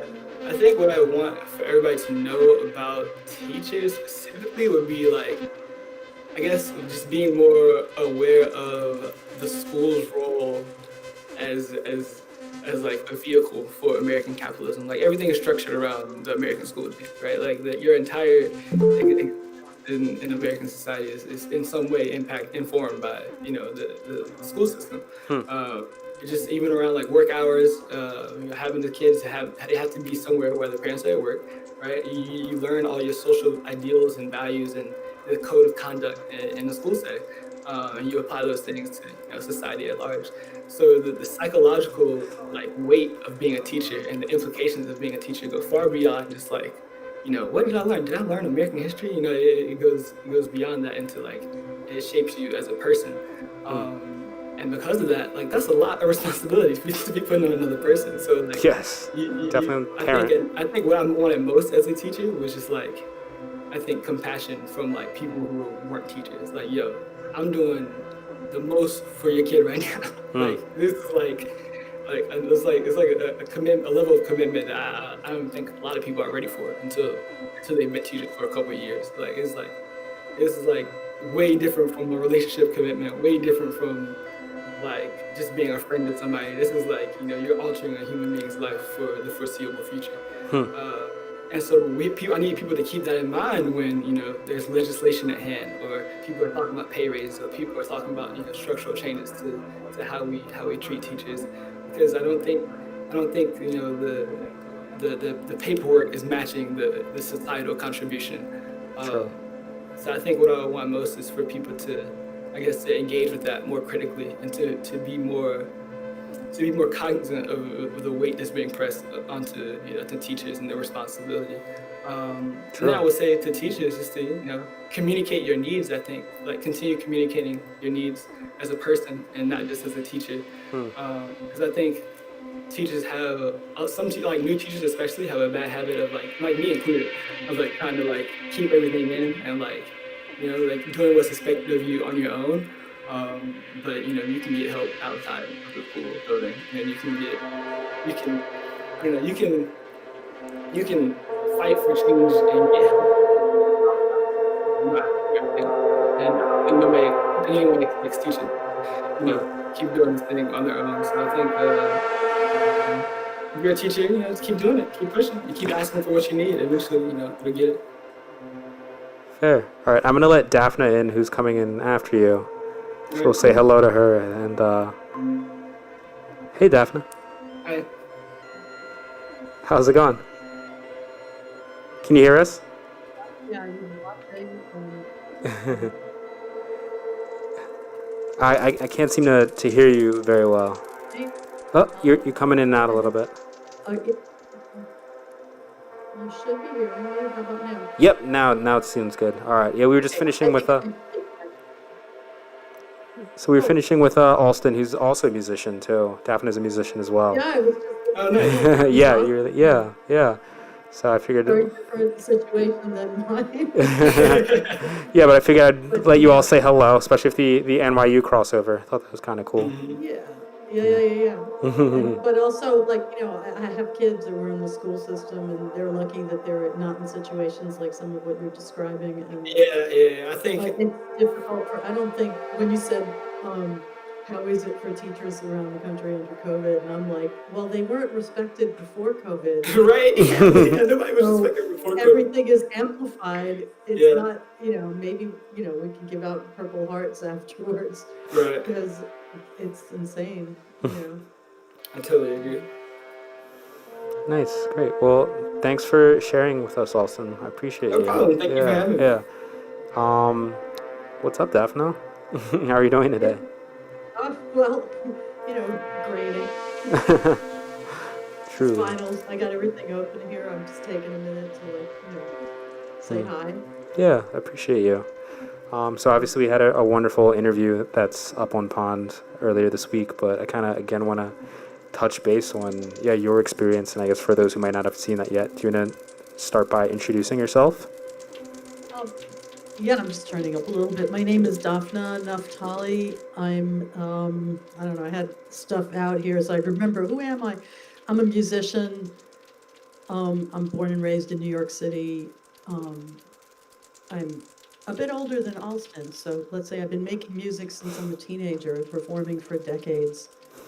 And after many years of performing all different kinds of music, in the 90s, I sent myself back to school after some, big personal transition, and suddenly was able to put together all I'd been doing as a technical person and as a musician, and started working with music technology, and I got very interested in interactive computer music. And I've seen a number of big transitions in my life as we move into new technologies, and this is definitely one of them. It reminds me of things that were happening 20 years ago, when we started streaming music online, or think about when everybody started using phones and we had a big shift. I just don't think that, since you're talking about education, I don't think the shift has always been so profound for educators. You know what I mean? Sometimes there's new technologies that didn't necessarily impact on everybody immediately. It might be a few years later, people started using things in the classroom. I remember being at NYU when we started using email, and how we had to sort of force it on our students so that everybody would get adapted to this new technology, but it wasn't like you have to use it because it's the only way to communicate. Yeah. So I think that's what's really, really unique about this time is all of these people in the world, all of the different people like you've been speaking to today who teach a wide range of ages, that it's a big, I would say it's much worse for people teaching young children. Especially, I would think the youngest kids, that would be the hardest, but I'm teaching live electronic music. So being an electronic musician and then suddenly having to transition to teaching performance techniques online, or my husband was teaching multi-channel sound, and it's like, well, some things, they don't translate, so we have to think of completely new ways of doing it. I think maybe a little bit like if somebody was teaching an orchestra class, they had to, colleagues that I've seen who were teaching. I saw a talk by some colleagues in Canada who were teaching rhythm classes. And how do they manage when they know that no matter what they do, they will not be able to overcome the delay factor on calls, no matter what the technology is. So they found ways. Maybe it's a placeholder. We're not going to be able to do you're not going to be able to practice funk online anytime soon, or something that has tight rhythmic interaction. There's a lot of other things we can do. Like ambient music. Yeah, I know. And I think that sometimes I'm looking at my students and looking for this, in the ensemble classes, let's think together how we can solve this, because even with all the years of experience, doesn't mean I'm going to know how to do this best. So I think that I love getting ideas from my students, but I'm teaching graduate students and I'm teaching undergrads. So the age range is usually, the youngest ones are 18, but the average age is more like 20 to 27, 20 to 25. Except I also teach. I didn't mention that when we were talking the other day. I'm teaching this thing called Girls Electronic Music Seminar. Oh, cool. For many years at school girls. And last summer, when they asked me, how do we do this? I just said no. We're not doing it this summer unless we had full support technically. Like each kid had to have, if I have trouble with getting adults to get all their laptops set up so that I can hear them and they can hear me, it was going to be really difficult with middle school kids. And, we'll see what happens next summer. Fair. I'm curious if you're already kind of seeing differences in the products or the outcome of what students are making or expressing based off of the fact that we're using newer technology or different technology. In that, for example, earlier somebody was talking and when Ricky Concrystal was playing, the voice kind of stretched out a bit on the video call. And that's something that, obviously culturally we change based off of technology. And I'm wondering with these students, if because your process is changing, if you're seeing different outcomes or the products that people are producing as a result of this. Well, first of all, I think that this thing, of things speeding up and slowing down that we're seeing in some calls like Google and Zoom, that's going to become part of the vocabulary. It's really interesting how every sound that we make, including all the glitches, becomes part of the fabric. I ask my students, a lot of what I do in the first week with every student is a listening exercise where I have them take a minute, go out and listen to something. And usually we're all in the same room. Now we're not. So first of all, it's called acousmatic listening. I'm talking about acousmatic listening. So I want them to describe the sound as its abstraction. How loud is it? What is it? The pitch or frequency, high or low? So now I'm finding out that I have to ask them to tell me what it was they were hearing, and I cannot hear it. But also that whatever technology we're using becomes one of the sounds that they may hear and abstract. So that kind of speeding up and slowing down. Now, if I try to explain it to somebody, they'll be like, oh yeah, like what I heard in my Zoom call. They were reading through a buffer of audio, just faster, but it didn't change the pitch like it would, if you were on a tape machine and you played it faster. And I think that we're going to keep changing platforms too. I mean, there's been so much developed in the last 6 months just to try to meet the need. I also think that we're going to probably keep going. I think once we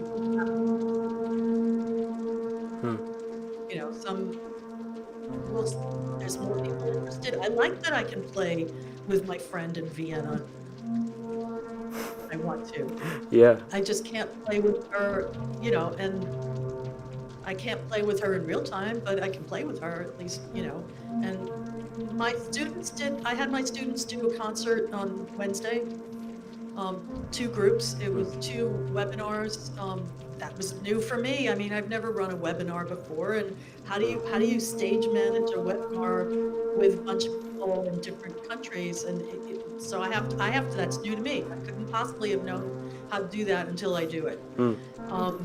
But the second group, I had 4 kids, graduate students, right? So 2 of them are in Beijing, one was in Singapore, and one was in Korea. And then the other half of the class was in the States. And so we're never going to be able to play in synchronicity. But one of them said, how about if we all just play at 200 beats per minute? You know what? It was fun. It's very John Cage-like, that all of these things are happening because they're all 200 beats per minute, roughly. There was still something that you could take away from it. It still was kind of a fun experience, and people could react to each other. And I think, so what I get when I've been performing this whole time, not a lot, but I'm doing duos, sometimes larger things, and I learn from my performances and bring it back to the classroom, and I learn from what I do in the classroom and bring it into my performances. So in that respect, I'm very lucky that the things that I'm teaching are exactly what I'm doing. And, so I hope that, can I be an inspiration to my students? I hope so. Yeah. I mean, I'm hearing from them now, some of them are trying to figure out what they're going to do next, because, they don't think live sound is going to work anymore. I teach in a music technology program at NYU since I was in school there. So, now it's 25 years of teaching. And so I am in touch with a lot of people who have had many, many different kinds of careers, and it's impacted on all of them. Not just the performers, also the people who are running studios, also the people who are, well, some of them might be programmers working on the next big Zoom conferencing thing for musicians. Yeah. You know what I mean? So they're busy. Yeah. Yeah. I think there's definitely, just because that's what we have to do, even that's what Austin was talking about with, there's that imperative of either we have to do it. So that's what motivates us to, in this case, more societally push and find ways to innovate. So I think that we will. Is there anything in particular that you're excited about? Thinking about the future, even the near future? Future? Yeah, all of this being over so we can play, so I can sing in public with other singers. I really miss the physicality. And I don't, something that I can do is try to stick the hand through the screen, and, by asking some students to go do things in their houses that are physical. And I almost always perform standing up. Ever since COVID, I've been sitting down from here up.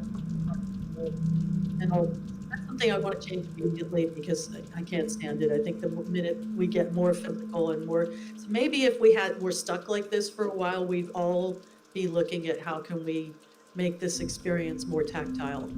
Yeah, absolutely. It's too flat.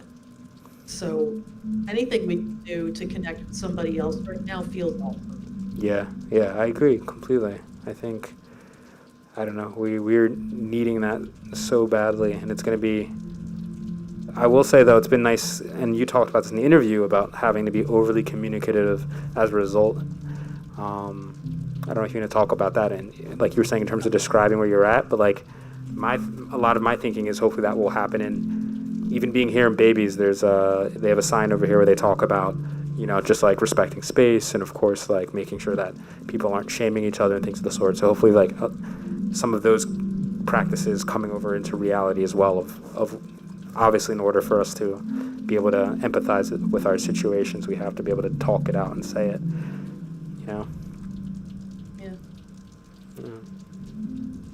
Yeah, I think, like I said, I think I mentioned to you, I really like Ash Furo's piece where she has people, like she has a drone coming out of Zoom, and she has people putting 2 jars up. You're supposed to watch what she's doing. Those are Ash Furo. It's up to her ear, it takes it away, and you're supposed to do the same thing. So I think people can have this experience of like something physically changing the timbre of their experience.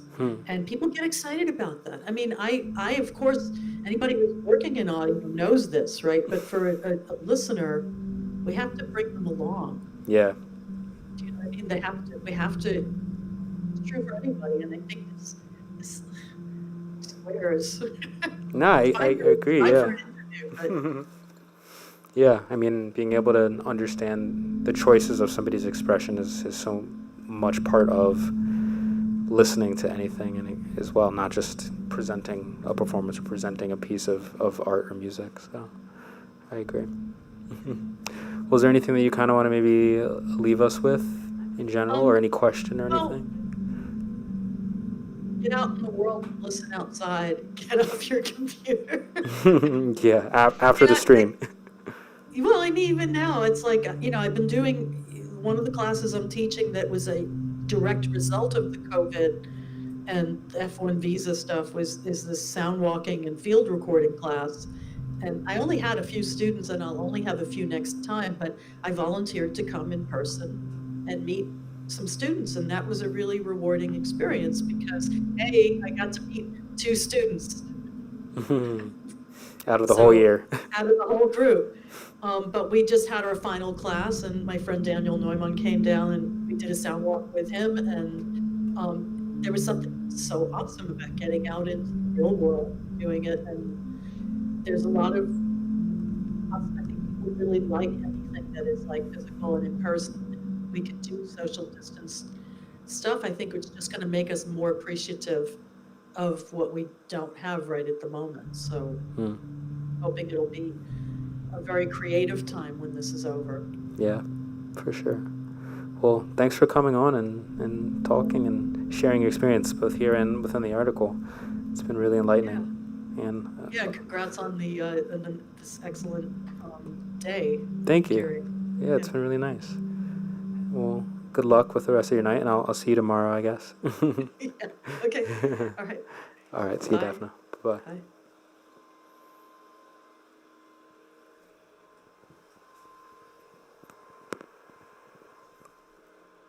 Also, again, while I have the mic, I just want to say that this is a donation-based event. We had a cover-up, but if you are watching at all, if you could please donate any amount of money towards the performers who are here performing, as well as the venue staff who are also here working and doing a wonderful job. So, thank you for doing so. Thanks, Fernelli, for performing. That was wonderful.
Hey,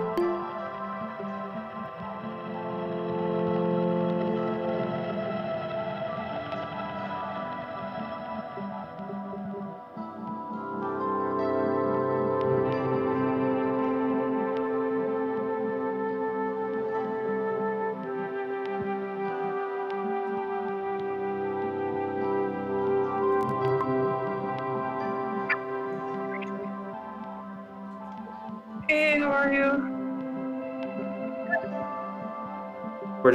There we go. All right. Can you hear me? Yeah, I can hear you. Great. Welcome. So how's your day going? It was pretty good. Just chilling and getting ready for the week. Basically, my parent-teacher conference is this week, so. Oh, okay. What does that look like for you? We're just gonna be over Zoom.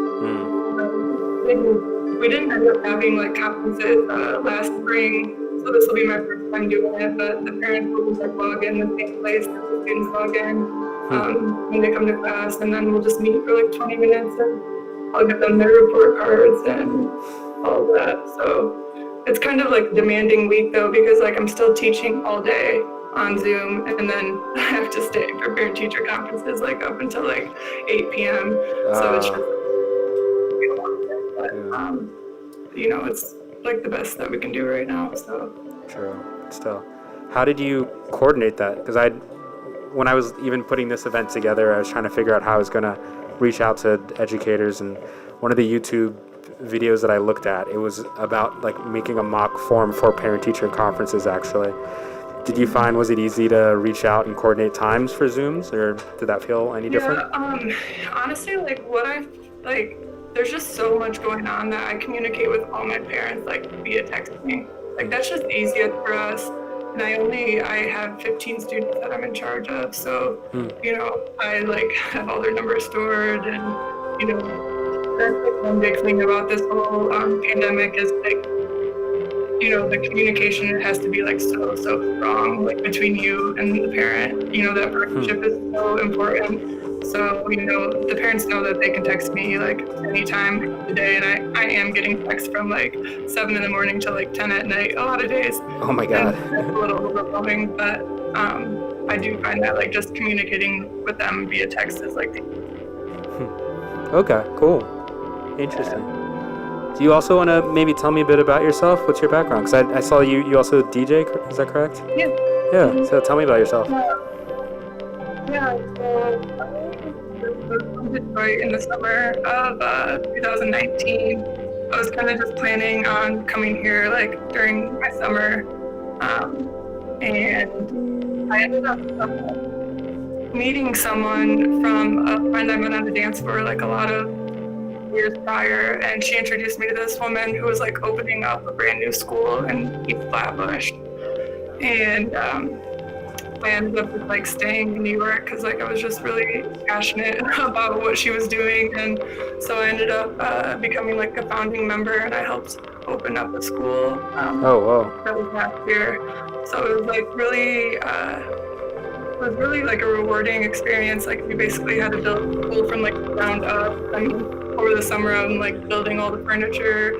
I'm like recruiting, getting kids, you know, in our school, and we opened the doors of like August 2019, and we had like we thought like the hardest part was, you know, over, and then we were like hit with the pandemic in March. So it was really really interesting. But yeah, I'm really it was like we closed our doors on March 15th, and in 7 days, I think it was March 20th, we got a grant where we got every student a Chromebook. Oh wow! And then we started like our online program. 7 days of, you know, the school closing, so it was pretty amazing. Wow. Yeah. How did you initially? I guess because you already probably had some of that structure in place if you got that grant on the 20th, so you're already planning on engaging with students on laptops. But like, what structure were you using? Like, how did you? So like, yeah, I guess how were you able to sort of like disintegrate that information during that period in time? Yeah, My principal and some of the leadership, they're really good with grants, so they can usually, roll that out pretty quickly, which they did. And basically, the classrooms, we had 30 kids for each class, and there were 2 teachers in each classroom. So we just broke it up, and so each teacher had 50 kids, and we broke our kids up into 3 groups. And we meet with them for an hour in the morning for math and an hour in the afternoon for reading. Okay. So, and it's really great because the curriculum that we use for reading, they rolled out like an online program for it. So it's last year and this year I teach first grade. So it's like a lot of phonics. And we have a lot of cards and things like that. Instead of thinking about a full online program that we can kind of just click through, and we make PowerPoints for our math. And so it's hard because I am on Zoom from 8 a.m. till 4 p.m. with an hour lunch break, and then I make sure to get outside during that time. Things like that, but being on the computer is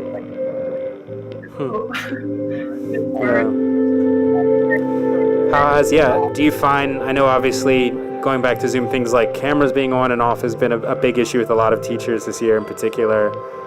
How are you able to sort of speak about that with kids? Are kids pretty understanding, and are a lot of them engaging, or is it something where it's been a conversation of even needing to sort of coax kids into engaging in that way as well? Yeah, at first, we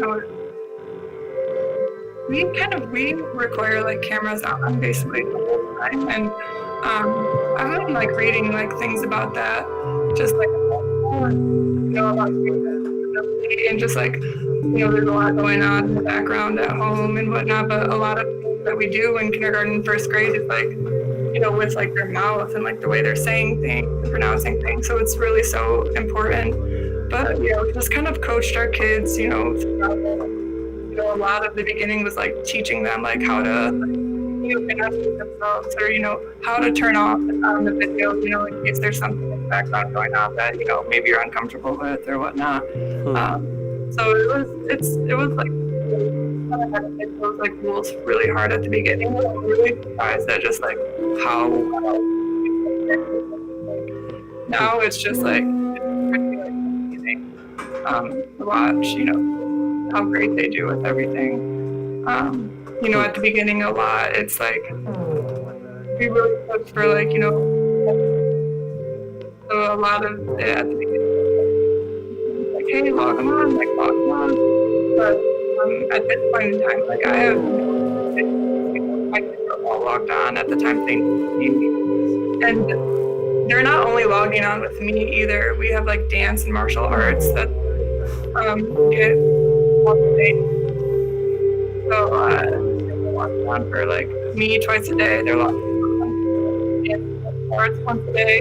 And then we also have an online program where each of us teachers, we make 5 videos a day for the subjects that they're not getting with us. So on top of teaching, I'm also creating videos on YouTube where they watch and get a lesson, and then can complete some Yeah, teaching kids, that kind of varying age range too. Do you feel, are a lot of them able to, obviously a lot of their worlds is also on the internet, and the way they conceive the world is that way too. Are you seeing kids able to still function socially and sort of find spaces or environments that feel almost maybe a bit more natural to them than even people who are a little bit older? I still have a lot of I guess this is real life, this is not, and it's hard for me to do certain things because of how I grew up. Yeah, I think one thing I'm really worried about is just their social needs during this time. They're not, when we're logged on, we're kind of learning. So it's just at the beginning and ending of my lessons, I give them 5 minutes where they're able to talk with each other, or there's this cool thing called Go Noodle that we do a lot, and it's like choreographed like dances that they follow and they can do with each other. Nice. On Fridays we have like a whole school like DJ, and they're able to like, you know, kind of communicate with each other then. The chat is always kind of lit. They're always, they can kind of talk to each other in the chat, which is nice. But I do worry like how this time is gonna affect, you know, them socially. And that's kind of hard. Fair. What is, especially if you know, having started a school pretty recently, what's your relationship been with, or how do you feel about like the Department of Education? I don't know if that's something that influences you all's day to day, of kind of like. Can you repeat that? I was saying, sorry, I'm trying to make sure my mask stays up. I'm wondering what your relationship with the city and more like the Department of Education is, especially being a newer school. I don't know if you're technically like a charter school, or if you have a lot of, kind of like a relationship towards like what's been going on with the Department of Education and them being sort of like a point of direction for everybody. Yeah, we are a charter school. Okay. And it is kind of nice in this time because like we don't have to follow everything, you know, that the DOE says and whatnot. So, you know, like right now, actually, a lot of elementary schools are built to school. Like I think maybe like last week, and like definitely like by January. But just like looking at the numbers and looking at the area that our school is placed, you know, we don't really feel comfortable with that. And because, you know, we have this online program out in Hawk, and kind of like we're probably not going to go back, you know, when everyone else goes back, because, you know, we just don't think that's what's safe for everyone. So it is kind of nice to be a charter during this time, just because we have like wiggle room to do what we think is best, you know, for our community. So that's nice. Nice, yeah. How's your experience being, you know, I think you talked about it a bit with some of the classes, like, you know, like your dance exercise and stuff, but also like just, do you bring any particular perspective as being somebody that's, you know, within nightlife and also, you know, also has other extracurriculars like DJing and stuff? Is that something that you're fine, even if for yourself, just for having something to keep yourself sane? Like, how's that been playing out and having that this year? You know, it was really nice because I was like one of the 3 teachers who were chosen to be in person at the beginning of the year. And now we have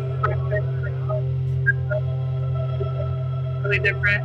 But, you know, I was like we had like an album of the day and I played it in full. Nice. Like my reading groups are like Alice Coltrane, Sun Ra, and Herbie Hancock. And it's kind of like interesting how like, you know, my students, you know, at the beginning of the year, they're requesting like Baby Shark, like now like, can you play me some Alice Coltrane, or, you know, wow. Can you play me, you know, like that's pretty cool. And just recently, I reached out to my community on Instagram, and I first told them it was Giving Tuesday, and I'm trying to like implement a music program online for my students during this time. And I raised around like $2,000 on my own. And my school raised like about $2 to $3 grand.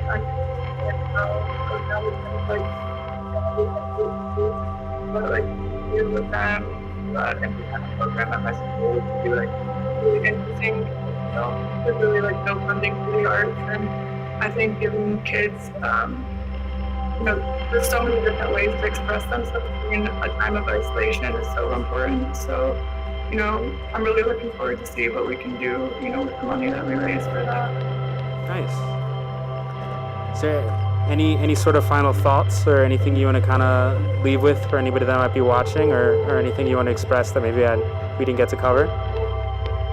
Yeah,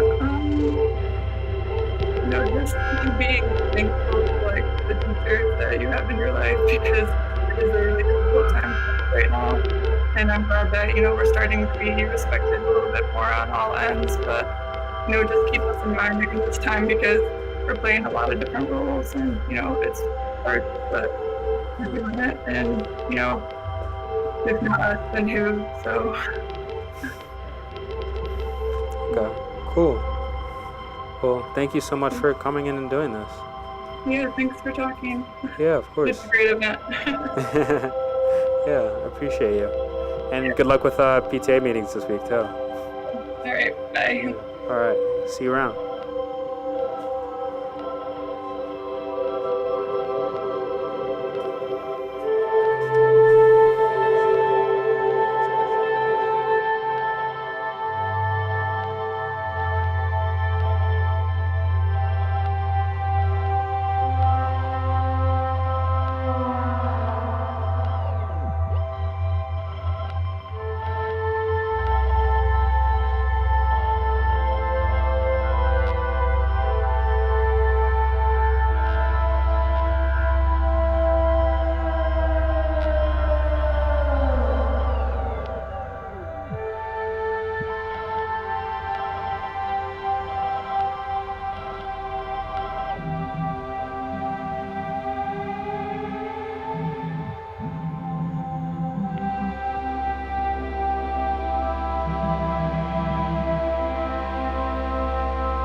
I said, I think I have my last call I'm going to take.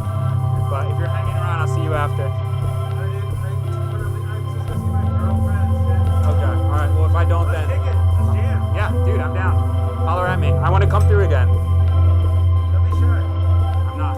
Just, you text, I'll text. Great to meet you as well, Pablo. Hi, Jordan. Hey. How's it going? Make sure you can hear me. You can hear me? Cool. I can. You are a little low, but it might be on my end. I don't know if we can turn you up a bit. My computer. Is it better now? A little bit, yeah. I'll make it work. It's fine. All right. I'll also try to speak loudly. It's fine. So how are you doing? How's your day been today? It's been really nice. Yeah. Just kind of unwinding, listening to the DJ sets and all of the different speakers has been really nice. Nice. Yeah. You're the last speaker for tonight, so you have the role of rounding it out.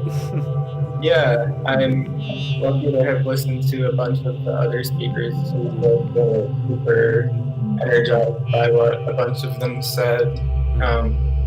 I guess especially after hearing Daphne and Kelsey speak, I'm just thinking about like that lack of physicality a lot, and just how hard it is.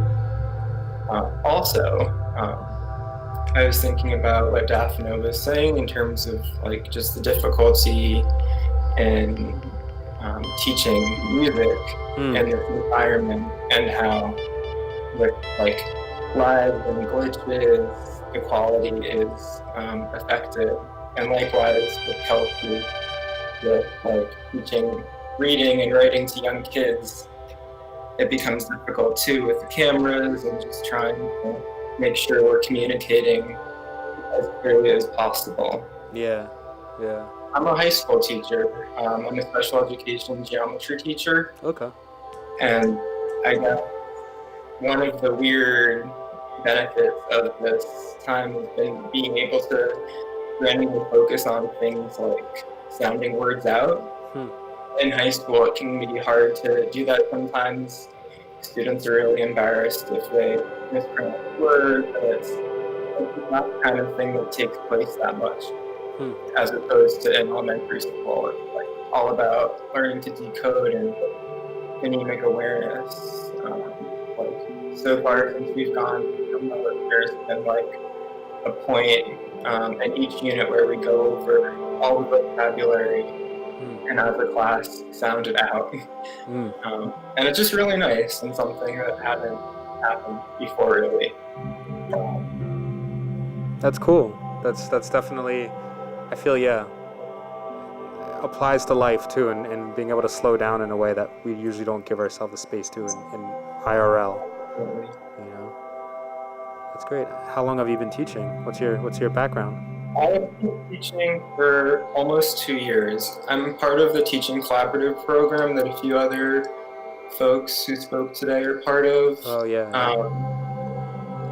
So I started that in January of 2019 and have been at the same school since that fall. So I had like one normal semester in the building, and then, January and February in the building before we went remote.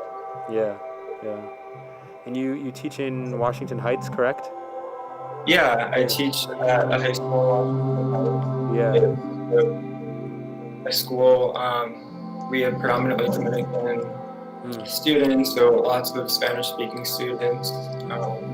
Pretty small school. There are only about 300 students in total. Okay. So that's another thing that's been a little bit of a blessing. It's easier to manage an online school of that size, I think, versus one of the massive high schools with thousands of students. How has I don't know if you heard.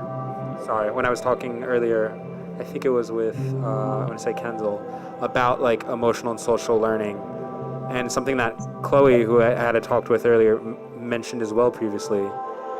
Is of course around high school. On top of course, just the learning environment is of course it's a time where a lot of us are we're really getting a sense of autonomy and like learning. Oh, I'm like a person and feeling with that. How has that been for you? Sort of probably having some of those conversations and seeing that, and trying to support and create environments for that for your students. Yeah, no, that's a really important question. Thank you for asking it. Yeah. I think that the guidance team at my school has done a really good job of making clear to the older students, the 11th and 12th graders, that there is still a future. There is a post-coronavirus time when like so much is possible again. I think that high school, it is such a time of fruition for people thinking about what they want to do as adults, where they want to go to school, if they want to go to school, that it's been really nice to have these meetings with the guidance department where we reiterate that there are aspects we have still. I think that, and not to speak like broadly or generalize Generation Z, there is a little bit of exhaustion with technology, and not only exhaustion, but just over-reliance on it even before the pandemic.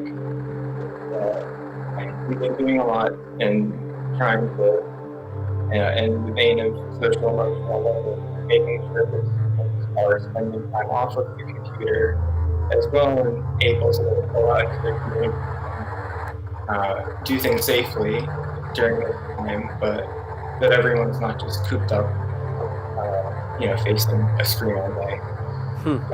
It's, that's not good. Yeah. But I think specifically, like thinking about autonomy, that's really hard, and that becomes really kind of a fraught thing when I'm like a very under-resourced school, our graduation rate isn't stellar, right? It's a school that knows struggle. So, and I'm not Dominican, I don't speak Spanish fluently, so I'm already a little bit outside of that community. So I can't, like based on my own experiences, I can't speak to what autonomy exactly looks like for many students that I teach. But I do know that it is something that they face and that is compromised, of course. Fair. So one thing that you kind of brought up in the sign-up sheet was talking about crisis-proof schooling, and I don't know if this is something that you've wanted to elaborate on, or if you sort of thought about further or anything about whether this is a possibility, or if there's even from your experiences here, is there an ideal that you kind of like you see like this is what could go towards that even? I think like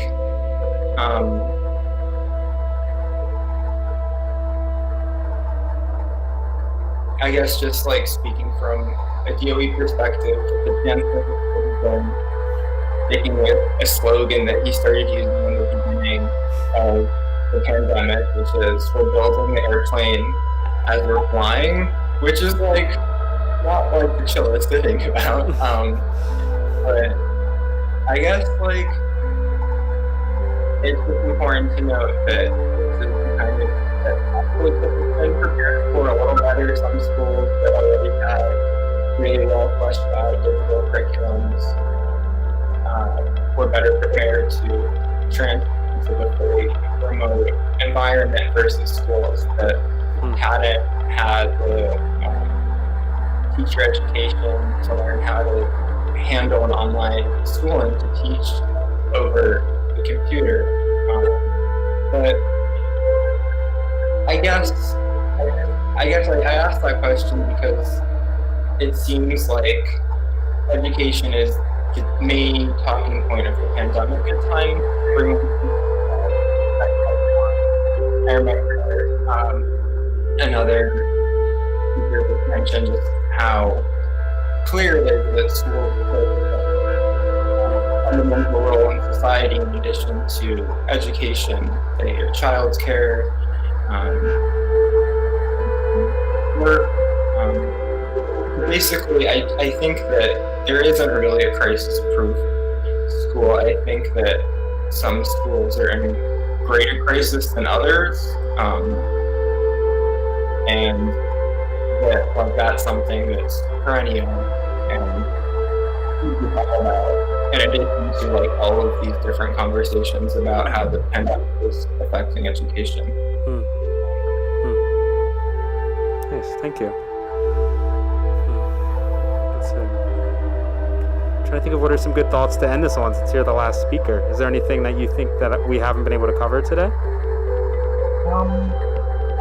Well, I guess I was thinking about I noticed that there were several collaborative members. Shout out NYC Teaching Collaborative.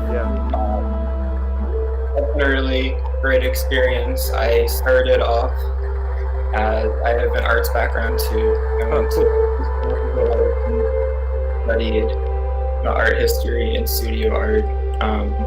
And then I worked in a museum for a little bit, and through that I was able to teach art in schools.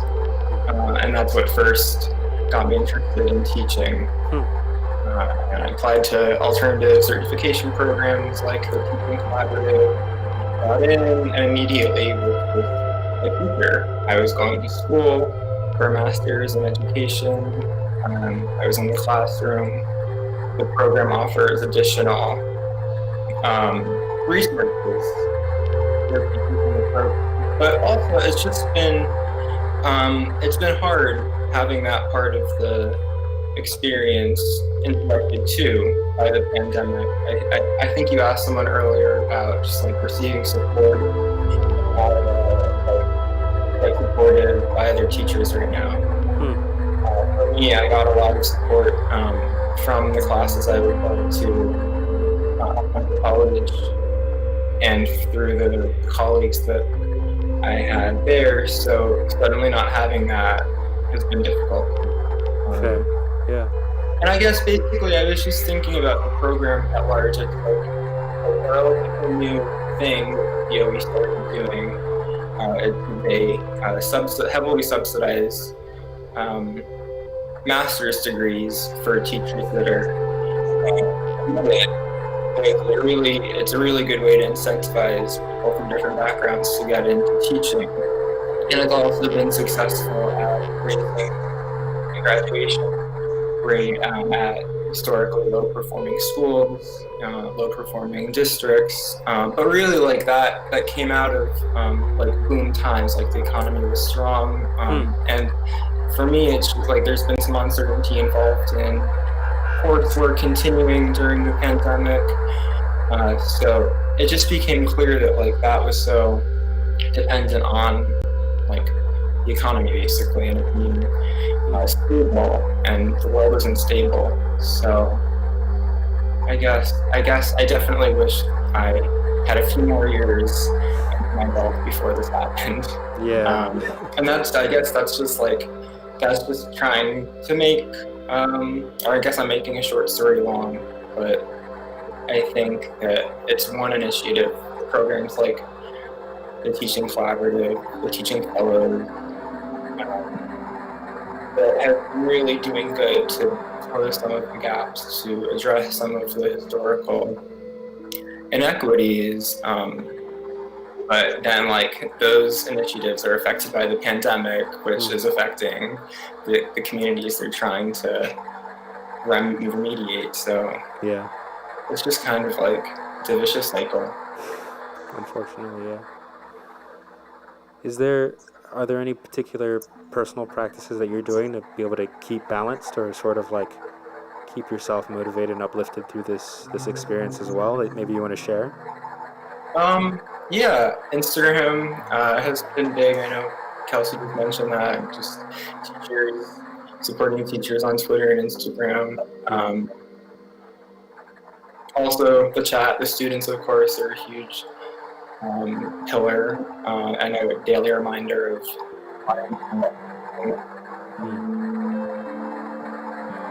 Nice, true.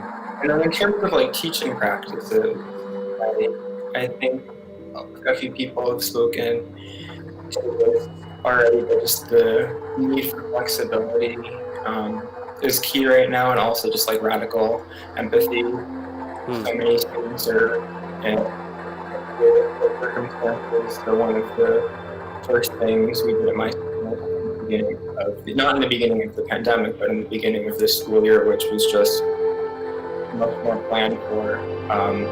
We had a things about their learning preferences from home and how it was going to look for them on days they were learning from home. I'm trying to get a sense of the ability students had to learn from home because that's something that very well. And just continuing that empathy and flexibility through it all. Really, yeah, I think that's been something that's definitely, resonated, and I've heard a lot about it, how much, empathy has been important on both sides of the conversation between, of course, parents and teachers and students, and I think universally, I mean, even like this, like, the fact that we can have this, and I've been touched by so many of what, the various people who've come on and spoke today have said, and, even combining that with music as well, where of course that's, it's such a visceral feeling, so I don't know, I'm very thankful for you and thankful for everybody that's been able to come here and speak and also, have this experience where like, it's hard to sometimes feel like we're human when this is what we're doing this year and it's always a screen, and it's hearing from you and hearing from people where I'm like, I really feel it and feel more connected, and I'm thankful for that. So thank you. Yeah, likewise. Thank you guys for putting this on. I love babies. I've been for one poem to put down, so shout out to you guys. I can't wait to get back in person when it's possible. Yeah, we can exactly come actually hang out and have a beer here. Great. Well, thank you so much. I really appreciate you. Thank you. It's just been so nice to hear everyone and to vibe out. So take it easy, and hopefully maybe another one of these can take place. Yeah, absolutely. Yeah. Good luck with the rest of the school year too. All right. Thanks, Jordan.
not a good singer.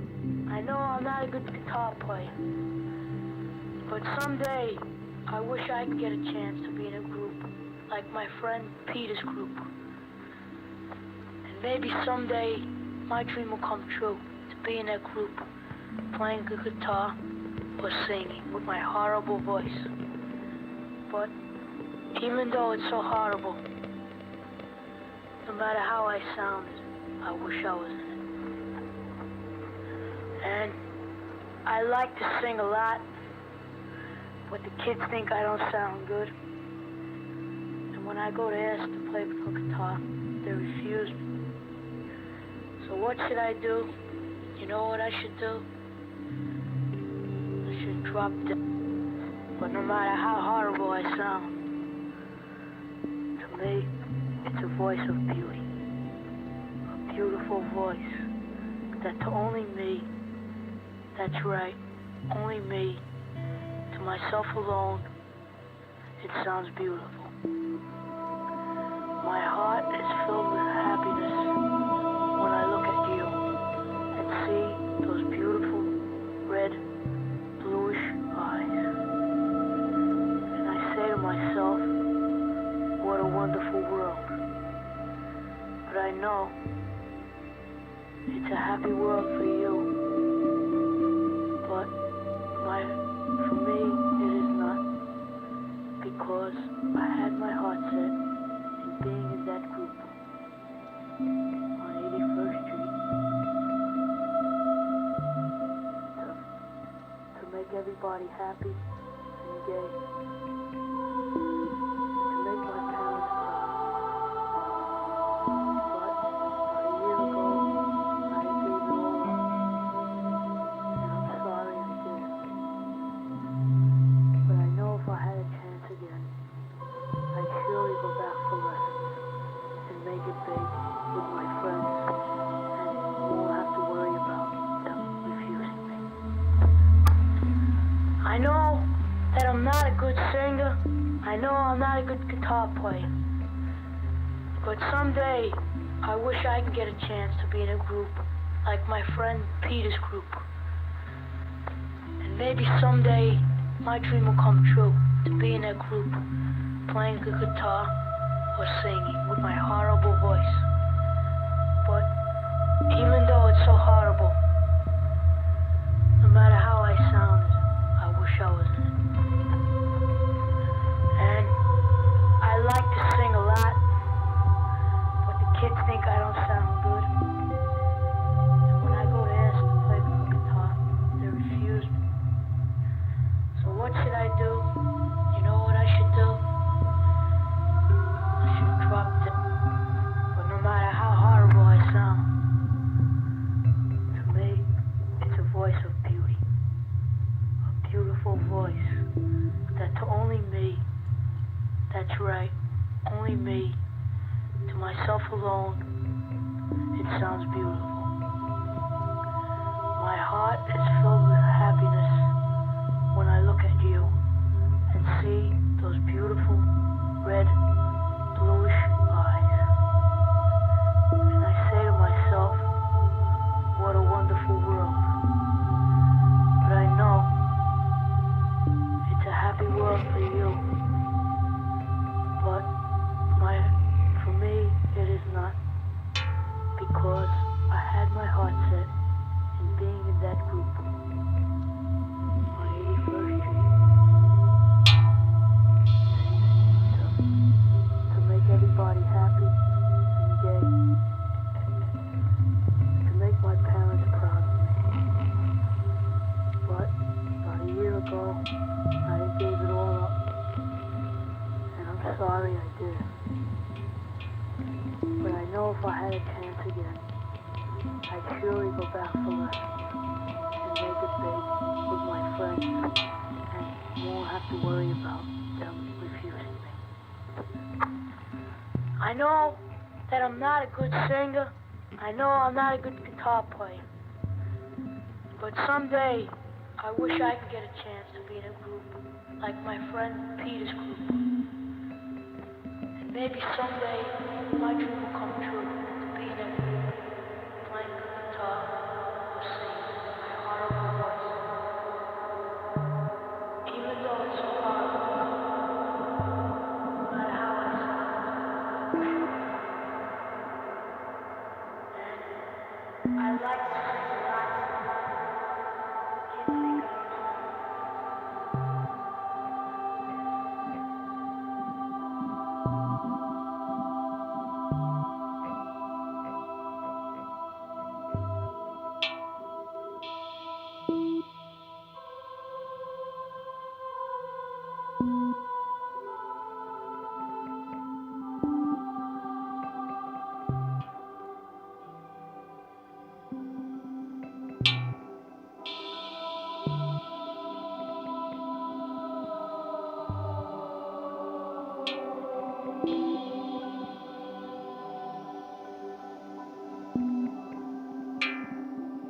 Right.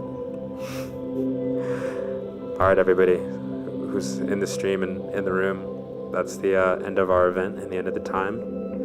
That was Pow Pow Family Band. Thank you all. If you enjoyed that, they also do Twitch sound baths, which you should check out.